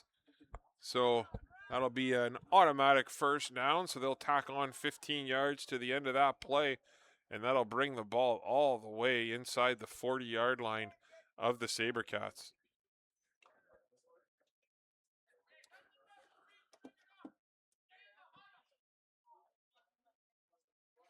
Yeah, and it's going to go from where the play ended, so that's a double blow for the Sabercats as Kamarat makes another big play out of the slot up the middle of the field. We haven't heard of him in a bit, but he made a couple of huge plays early on in this game, and he's definitely a dynamic dude in space. Yeah, they got talent all over the wide receiver, room here. And, we got to credit this offensive line too, right? I mean, they've just done an outstanding job against this D line of the Sabercats. Again, another big run up the middle there. I mean, yeah, like the D line of the Sabercats this game. Like I said, they started off well, but a few little adjustments. And there's some big bodies up there. They got Mohammed Tentouche up there, number 77. They got number 53, Parker McBain, playing extremely well. We'll try and get all the other O-linemen to their numbers as they've been outstanding. Big number 65, Jacob Lalonde, I believe playing the center position. Under center, a little counter there, and that's red. Nice play by Juma and Ethan Fisher, both in to make some contact there, and we got third down now and 2. Yeah, just short to go here. Panthers have been pretty aggressive in this part of the field when it comes to third down, so I imagine they'll go for it here. Yeah, and their sideline encouraging the O-line to get a push, so I wonder what the play is going to be here. Yeah, exactly. that also could be diversion. Could be a diversion, Yeah. right? We'll see as Melito takes it. Quick little handoff up the middle. And the little fullback dive, he falls forward for a first down. Ethan Fisher on the stop. That will be enough for a Panthers first down.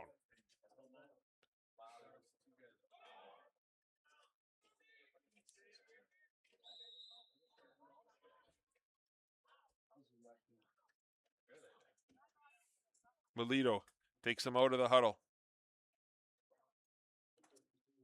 He's got 3 receivers lined up to his right, 2 to his left. Takes the snap, hands it off again up the middle. And he's got all sorts of room. Good hard run up the middle. He's carrying guys in.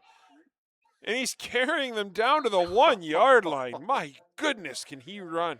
Canonico again, and I thought for sure he was going to carry half the defense into the end zone there the way he was trucking. Comes up just inches short on that play. Yeah, Canonico, I mean, just the Ottawa power, to the line the here. power in those legs.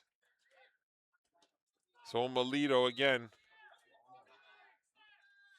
just gives it on the little fullback dive up the middle to number 29, Gavin Poirier. You could make the argument there that maybe they weren't set, but either way, the touchdown will stand. That was a good, nice, quick play there by them. I mean, nothing you could do there. That's where it comes in handy, having a confident quarterback who takes command. He just got his offensive line to the ball as quickly as he could, and it really did kind of, I think, rush the defense a bit where they were not ready to come off the line quick enough.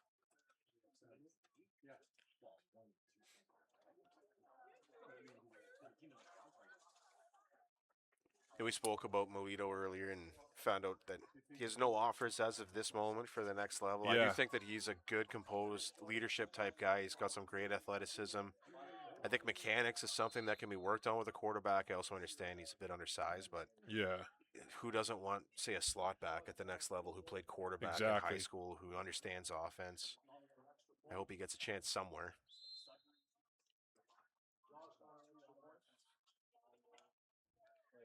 So that will make it 31-1. 5 minutes, 38 seconds remaining in the third quarter. And we knew coming into this game this was going to be a tough task. I mean, we opened the game by explaining the promotion to AAA.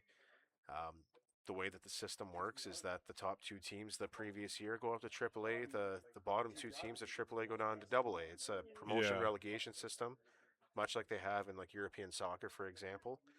Sabercats are here because they earn the ability to come up and play these teams, and we knew Cumberland was going to be a tall task. But at the end of the day, wouldn't you want? We grew up playing against the best teams in the OVFL when we were Absolutely. teenagers, and it is a badge of honor to say that you're developing against the best players and weighing yourself and measuring yourself against them too. So Cumberland certainly came up here with a full bench, very professional effort.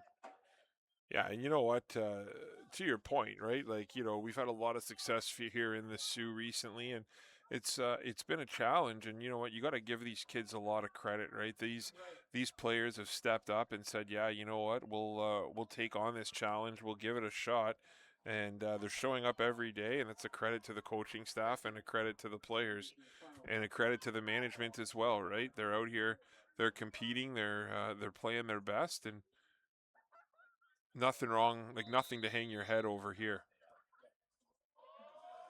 You're in again. Let's check out this boot. Oh, man, what a kick. Melchiori takes it on the goal line. Oh, and there's another flag thrown. We'll see what...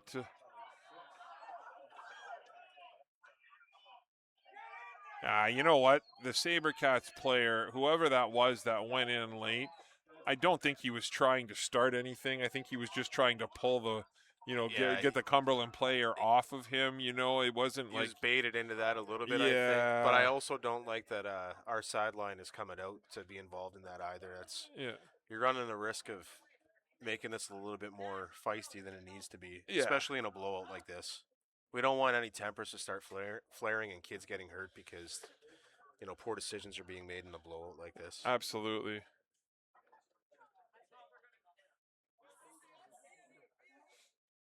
And we won't name any players because that's not the purpose of our broadcast, and we're not trying to single anyone out, but do think that in lopsided scores like this, if the officials can get that under control as quickly as possible, it preserves bodies for the next week. That's right. It's like hockey, right? In a Yeah. sense, the problem is in football, in hockey you can give guys 10s and they're out of the game, right? Yeah. This one you can't really toss kids, otherwise they get suspended for the next one. So, this is sometimes where coaches just need to come in and cooler heads prevail. And so the Sabercats here, there's some discussion. So we got a rough play.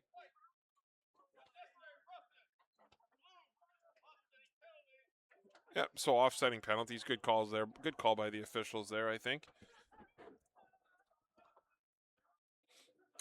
It'll be first down and 10, Sabercats. And for those who don't understand how the strike system works, if you get any combination of 2 OCs or 2 URs plus an OC or 3 URs in one game, that means that you're ejected and you miss the following game as well. Oh, there's a low snap, and Pine just wisely kicks it, or tries to kick it out of the end zone. Oh, I don't know what happened back there. I mean, Pine made the right play by trying to just boot it out of the end zone and give up the safety. Didn't get quite enough meat on it, that's all. And they are giving him the 1 point. So, good. Yeah, so they weren't able to get it in the end zone or recover it in the end zone. So, or that'll be a 2 point. That would be a safety. Yeah. So it'd be a 2 point safety for Cumberland. I think it's solely because I don't know. They're discussing it. Is this a safety? Because I feel like if they recover it inside on the field, it would be a touchdown if they recovered. But I think I don't know if they're saying that the ball hit the end line. If the ball if it went out of bounds, it would for sure be a safety. I don't think they had full possession, right? Yeah. And I mean, to your point, Guerin did the right move. He wasn't going to be able to jump on it and secure it properly with the pressure he was facing. Yep.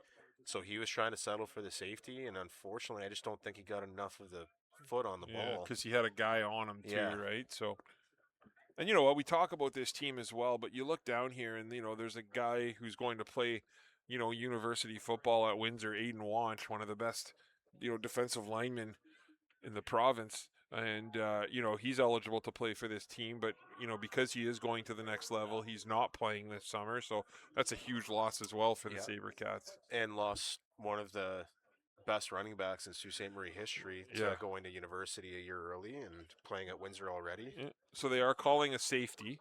So that'll be 2 points. So it'll be 33-1 now. But the Panthers will get the football. They'll just take it, I believe, on their own 35-yard line.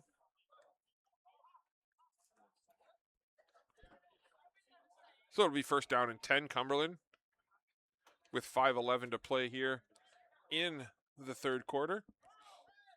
Yeah, and I mean, at this point, if you're on the Sabercats coaching staff, you're just reminding your players the goal here is to stack good plays on top of each other now and work on some stuff, get some rhythm and some chemistry together, and build towards next week. It's a long season, and it's not about how you start the season. It's That's right. definitely about how you finish it. So, And we always talk about the teams that make the long trip up here to the Sioux, and Ottawa, as we all know, is a long drive. But we've had numerous teams over the years decide they just didn't want to come up here and not show up. So when they do, we definitely appreciate it, and we're glad that Ottawa was able to make the trip up here and showcase their talents and give us an opportunity to see these guys play up close and personal, right? So again, we definitely appreciate everybody tuning in.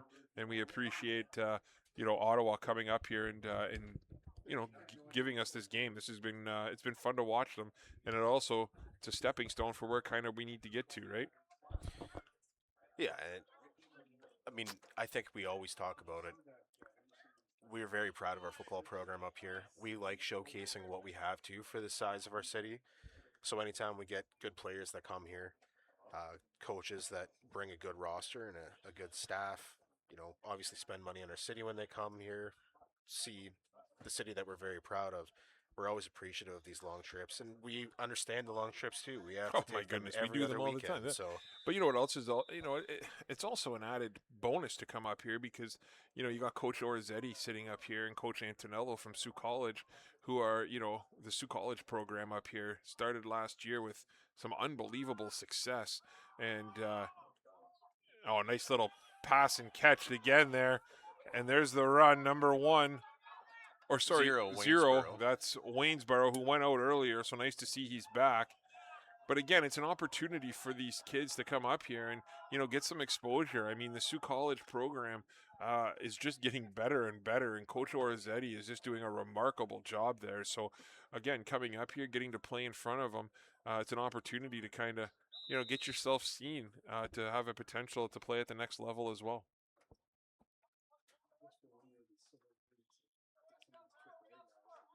Here's Melito again from the gun. Melito takes it. Quick pass to the outside. Good hard run there. Nice job by the Sabercats defense as they're able to kind of corral that, and that'll be a short gain of 2 on the play.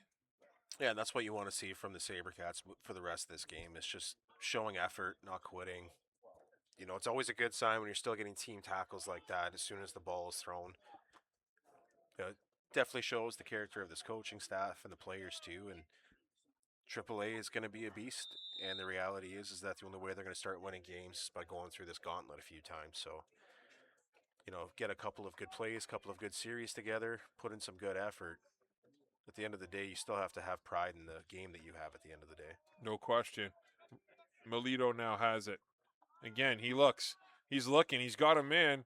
Good coverage, though, downfield. There was some pressure there by number 90. Don't have number 90's name, unfortunately, for the Sabercats. But, again, that was outstanding coverage by the back end there as Melito had some time to throw the ball. Not much pressure at all from, the Sabercats D-line. Yeah, that was definitely a coverage incompletion on that one.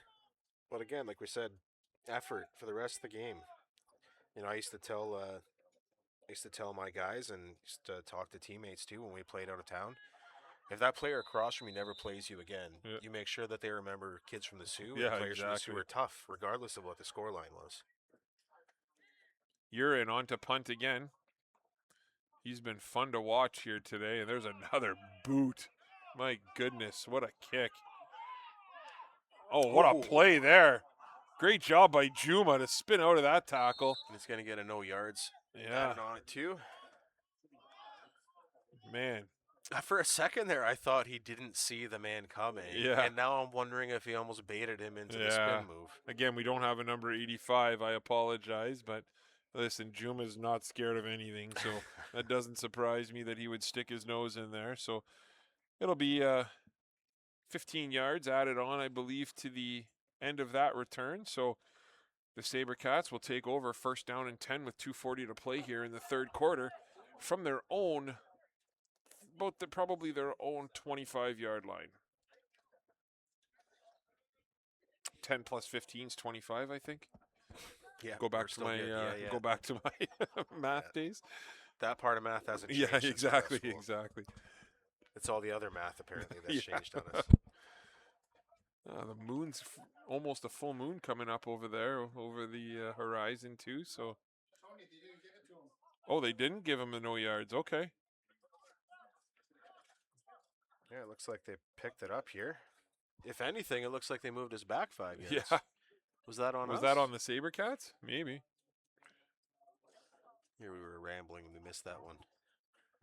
Yeah, it's been fun seeing some of these Cumberland players come through here today. We talked about Hayden Bore quite a bit.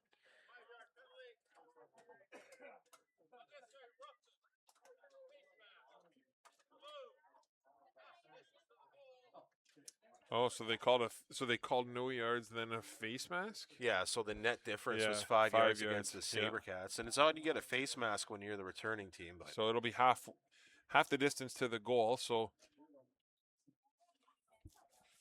that's why the ball was placed on the 5-yard line.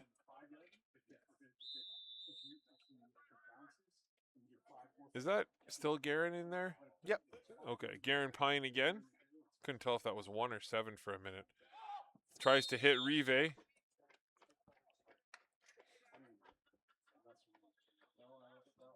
It'll be second down and 10.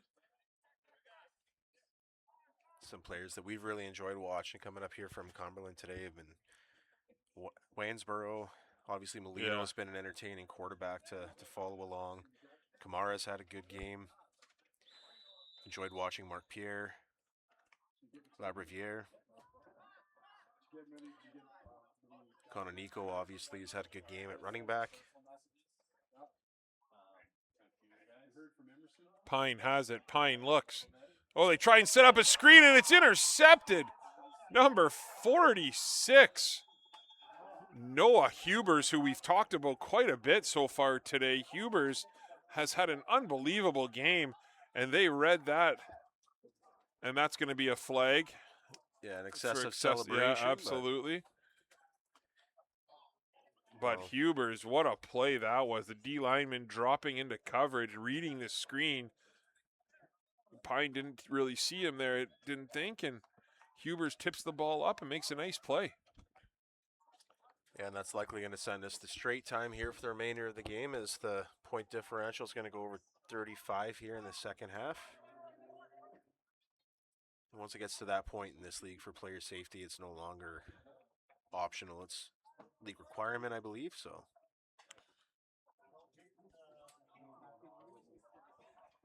Yeah, it'll be interesting to see what the Sabercats decide to do. It's, you know, because, again, obviously you'd like to get some other players some reps here, some opportunity, but Cumberland doesn't look like they are resting any of their guys quite yet. And, you know, you don't want to put those guys out necessarily against some of these players. So, Yeah, you definitely react Safety. based on what Cumberland's going to do. Yeah. If they start to make adjustments, you feel more comfortable putting your less experienced guys out there. Urin on to attempt the extra point again.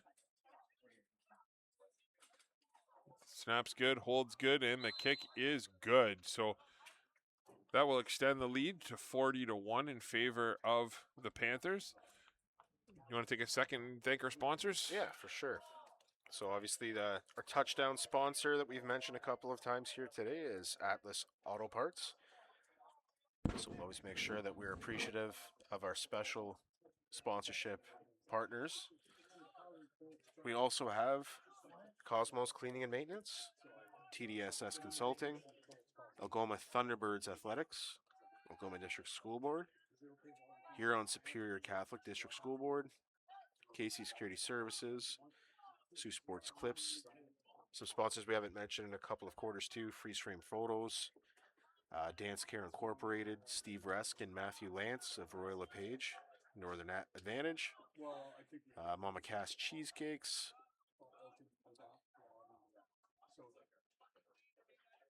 GLM Homes. So lots of support this year, and we're always looking for more support too, as there are some costs that go into providing local high school and semi-pro sports here in Sault Ste. Marie, as well as post-secondary athletics.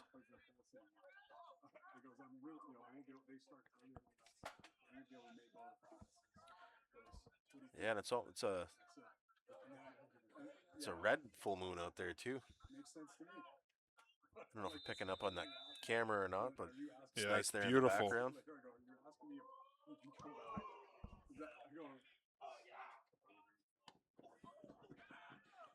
Nice little return there. Avery does it, keeps it, goes out, and he's pushed out of bounds. So the Sabercats will take over first down and 10.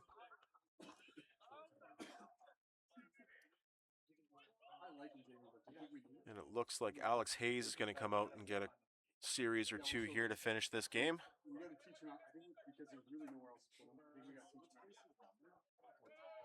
Alex Hayes, a high school quarterback from St. Mary's High School here in Sault Ste. Marie.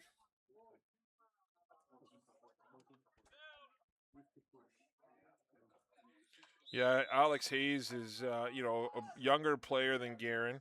So, year younger, so he's getting his opportunity here.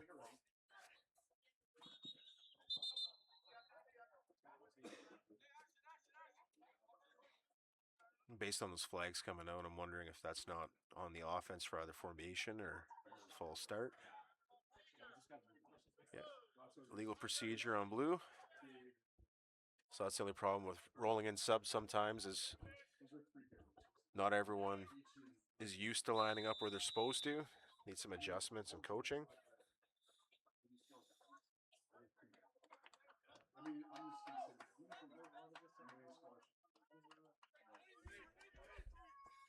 So Hayes now.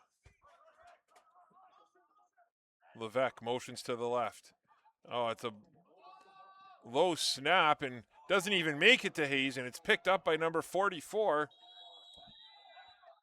Caleb Ohickey, and it'll be a first down and 10 for Cumberland.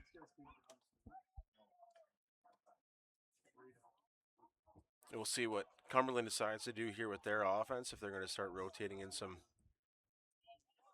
offensive weapons or some O-line here too. I haven't seen Melito come out yet, but he might be in amongst that crowd. Yeah. I'm happy to see Alex get some action. I mean, Alex Hayes has been part of the Sabercats program for a number of years. He's played since JV, so again, give him an opportunity to kind of see what he can do and see if they can spark some sort of offense here for the Panthers. For the Sabercats. Yeah, and I do see Melito out there too, so it seems like the normal crew for the Cumberland Panthers on offense right now. But we are in straight time here for the entire fourth quarter, so this one will go by quickly.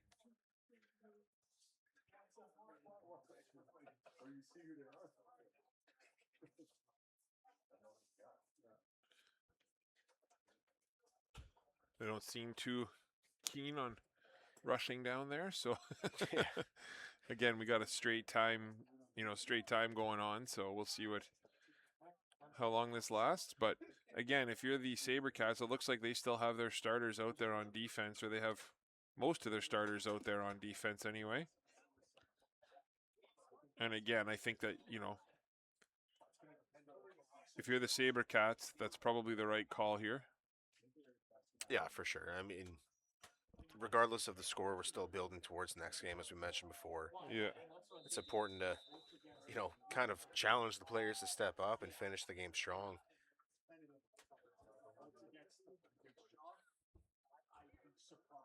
Melito takes the handoff, and again, number 21, Kononiko again runs right down into the inside the 5-yard line. Yeah, and for about the second time, it looks like he got within a yard of the end zone Yeah, to stop short. Does Kononiko have a touchdown? I think he's got at least one so far today, eh? Or has he been? I mean, he's been all over the place. Let's see if Jay in the back room can dig that up for us at some point. But he's had some big chunk plays for sure. He's got to be approaching 100 yards, if not more, rushing. Yeah. Melito with a little fake toss and run hard right up the middle. And great stop by the Sabercats defense. Man, stopped them right on the 1-yard line. That's an incredible play there. Kononiko does have a touchdown here today. Yeah. But again, like you said, right, it's easy just to lay down and you know, let those plays go. But credit to this Sabercats team for battling through. Yeah, playing with some pride. And I mean, like I said, if these guys never come to the Sioux again, what type of impression are you going to leave with them at the end of the game, right? We'll see if they give it. Oh, they gave it right inside on the 22 dive, or the dive on the inside. Like Number trap. 29, Gavin Poirier, with another touchdown. Yeah, and those fullback dives and short yardage have been pretty effective here today. I mean, Gavin Poirier's got a couple of majors, if not 3, from what I can remember. They've used him quite a bit in short yardage situations. Yeah, that's a nice little play, the little quick hitter that they have. So you're out to attempt the extra point. That was 25. And sorry, that was Shikamara who that was Kamara? Okay, sorry. punched that one in on that trap. The mosquitoes are starting out here for us, so I'm that's the one thing about Northern Ontario. Getting warm early in the summer. Yeah. Black flies and mosquitoes, right? So they get bigger every year here for some reason. Yeah. Or maybe it's just my patients wearing thinner. They just seem bigger. Yeah.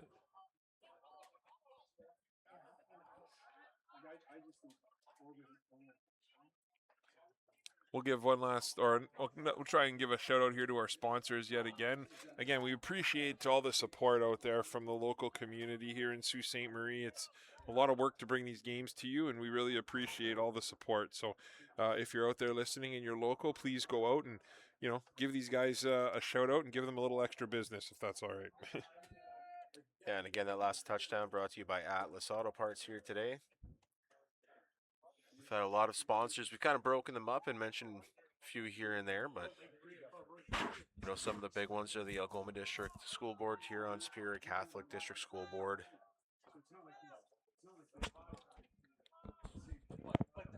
Algoma Athletics, Steve Resk and Matthew Lance of Royal LePage. We got an advantage. We got Mama Cass's cheesecakes that are back sponsoring this year as well. And my goodness, if you've never had a Mama Cass cheesecake, I can't recommend it enough. They are unbelievable. She brought up some samples a couple seasons ago, and they didn't last too long up here. So Melchiori takes this big kick again, and he gets out through about the 25-yard line, and that's where the Sabercats will start off. There is a flag on the play. We'll see what the flag is. I don't know if it just fell out of his pocket or what, but I'm not positive on that one. I do think that I saw somebody take off early for Cumberland on that kickoff, so that might be what it is. Yeah, offside. So it'll be a 5-yard penalty. Nice to see official Condon out there running around again. I saw him about 5 months ago, and he had a walker and was having a hard time getting around, and you know, just had hip surgery. So to see him out here again, you know, doing this and running around after that is a beautiful sign. So nice to see him out there, and you know, again, we appreciate the officials here in the Sioux. They you know, today they had to cover 3 games in a matter of, you know, 5-6 hours. So not an easy job, that's for sure. Hayes takes it. Hayes hands it off. I believe that was Melchiori again, up the middle, picks up a couple yards. Yeah, and to your point about officials, also thank you to a couple of the North Bay officials that traveled here That's today right. to help our staff with some shortages due to the game demands. Our officials are absolutely a part of our football community. I think any of us who played football for a while are familiar with all of our officials.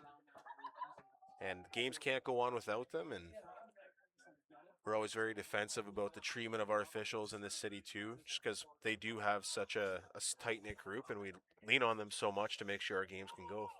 Hayes, nice throw and completion there. That's number, it looked like 75, but I don't think 75 would be a receiver. 17, I think. 17, that makes more sense. Braden McLean with another catch. So third down. Are they going to give him a first? They are going to give him a first down. Nice little throwing catch there. So first down and 10. 6 minutes to go here in.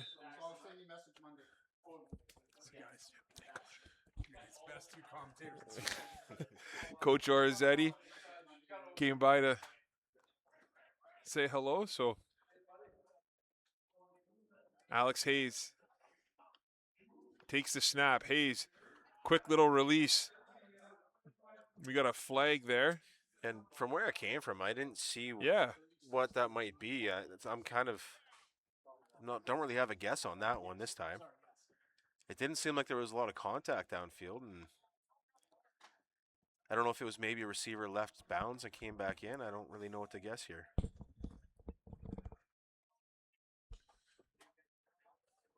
Yeah, it did come from a weird spot. So, push.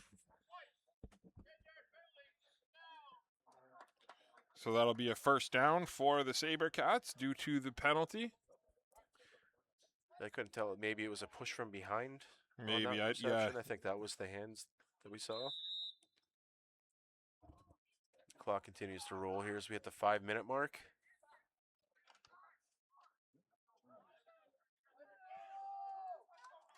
Hayes, 3 receivers lined up to his left, 2 to his right. Motion's over. He hands it off. Avery has it, and Avery is tackled in the backfield by number 9, Mo. We've seen Mo make a couple of plays here today. One in particular was a touchdown-saving deflection at the goal line underneath the goal post on a seam route. And there he borderline makes an arm tackle, but he had enough strength to pull him straight down. He ran through the tackle. Hayes lines up, quads right. Hayes rolls to his right. Hayes looks, he throws, incomplete.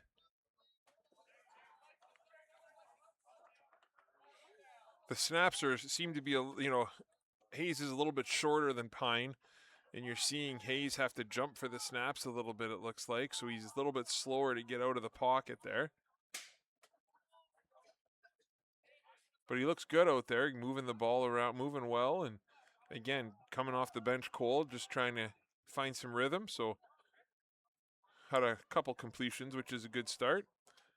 3:30 to play here and counting as Cochamilio's on to punt again. Number 15 and number 16, La Riviere and Mapenza back to field the punt. Koch gets off a nice little punt there. Gets a good bounce. Oh, and it goes off of the... Oh, and right into... He was out of bounds, I think, when he grabbed that. I don't know how many players that touched so many players along the way before it went out of bounds. Yeah, I mean, but if the Sabercats were the last ones to touch it before it touched him out of bounds, that should be Sabercats' ball, and it looked like he had a foot out of bounds. But either way, Cumberland, they're going to get possession here with 2:43 and counting on the clock. Yeah, there's no real discussion about it there, but there is a discussion between the officials and Cumberland's bench. I'm not really sure what that's about. I got to say with Cumberland, I mean, defensively, they weren't making a lot of big splash plays or anything like that. They just played a really solid game plan, and they forced Sabercats into areas that they were comfortable defending, and it was just a really, I would say, a borderline professional performance from this D-line here today with their commitments. Yeah, no question. Look at this block downfield. Oh, my goodness. Number 2, Darius LaRose, blocked his man about 45 yards downfield.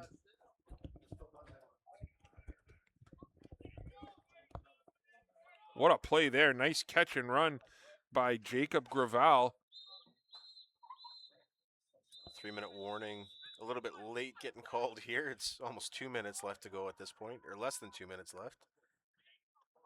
What a block there by LaRose. My goodness. Well, we were talking so much in that first game today with the JV Sabercats about receivers getting out in space and being willing blockers for their teammates. You and I have always been the type to celebrate receivers that will do the hard work in order to earn the reps too. Right? Absolutely, always. Oh, and that just goes. So we got number 19, Lazar Beadle in the game. That was a nice throw too there. He's looking, he looked pretty good there. He's a tall kid.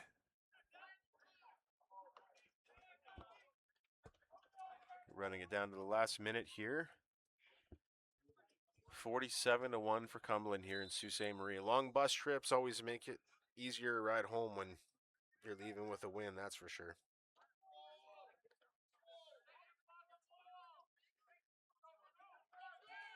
And again, we just want to extend our thanks to Cumberland for bringing up their team and helping us put on a football game here in our community today.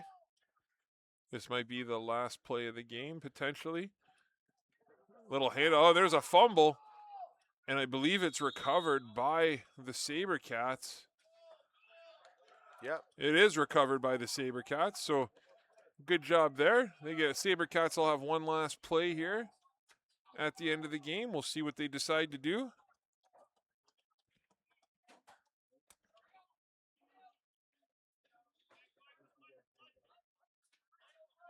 First down and 10. We'll see if they run a play or if they just decide to kneel it out.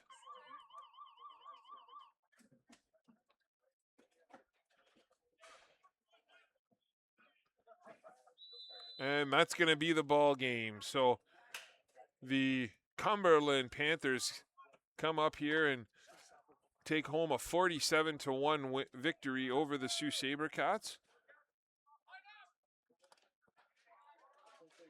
Good game by both teams, and they'll both be back at it next week. I'm Tony Bonifero, joined alongside Johnny Bouge, Jay and Shaw Hostlander in studio, and Chris Carr on a chair.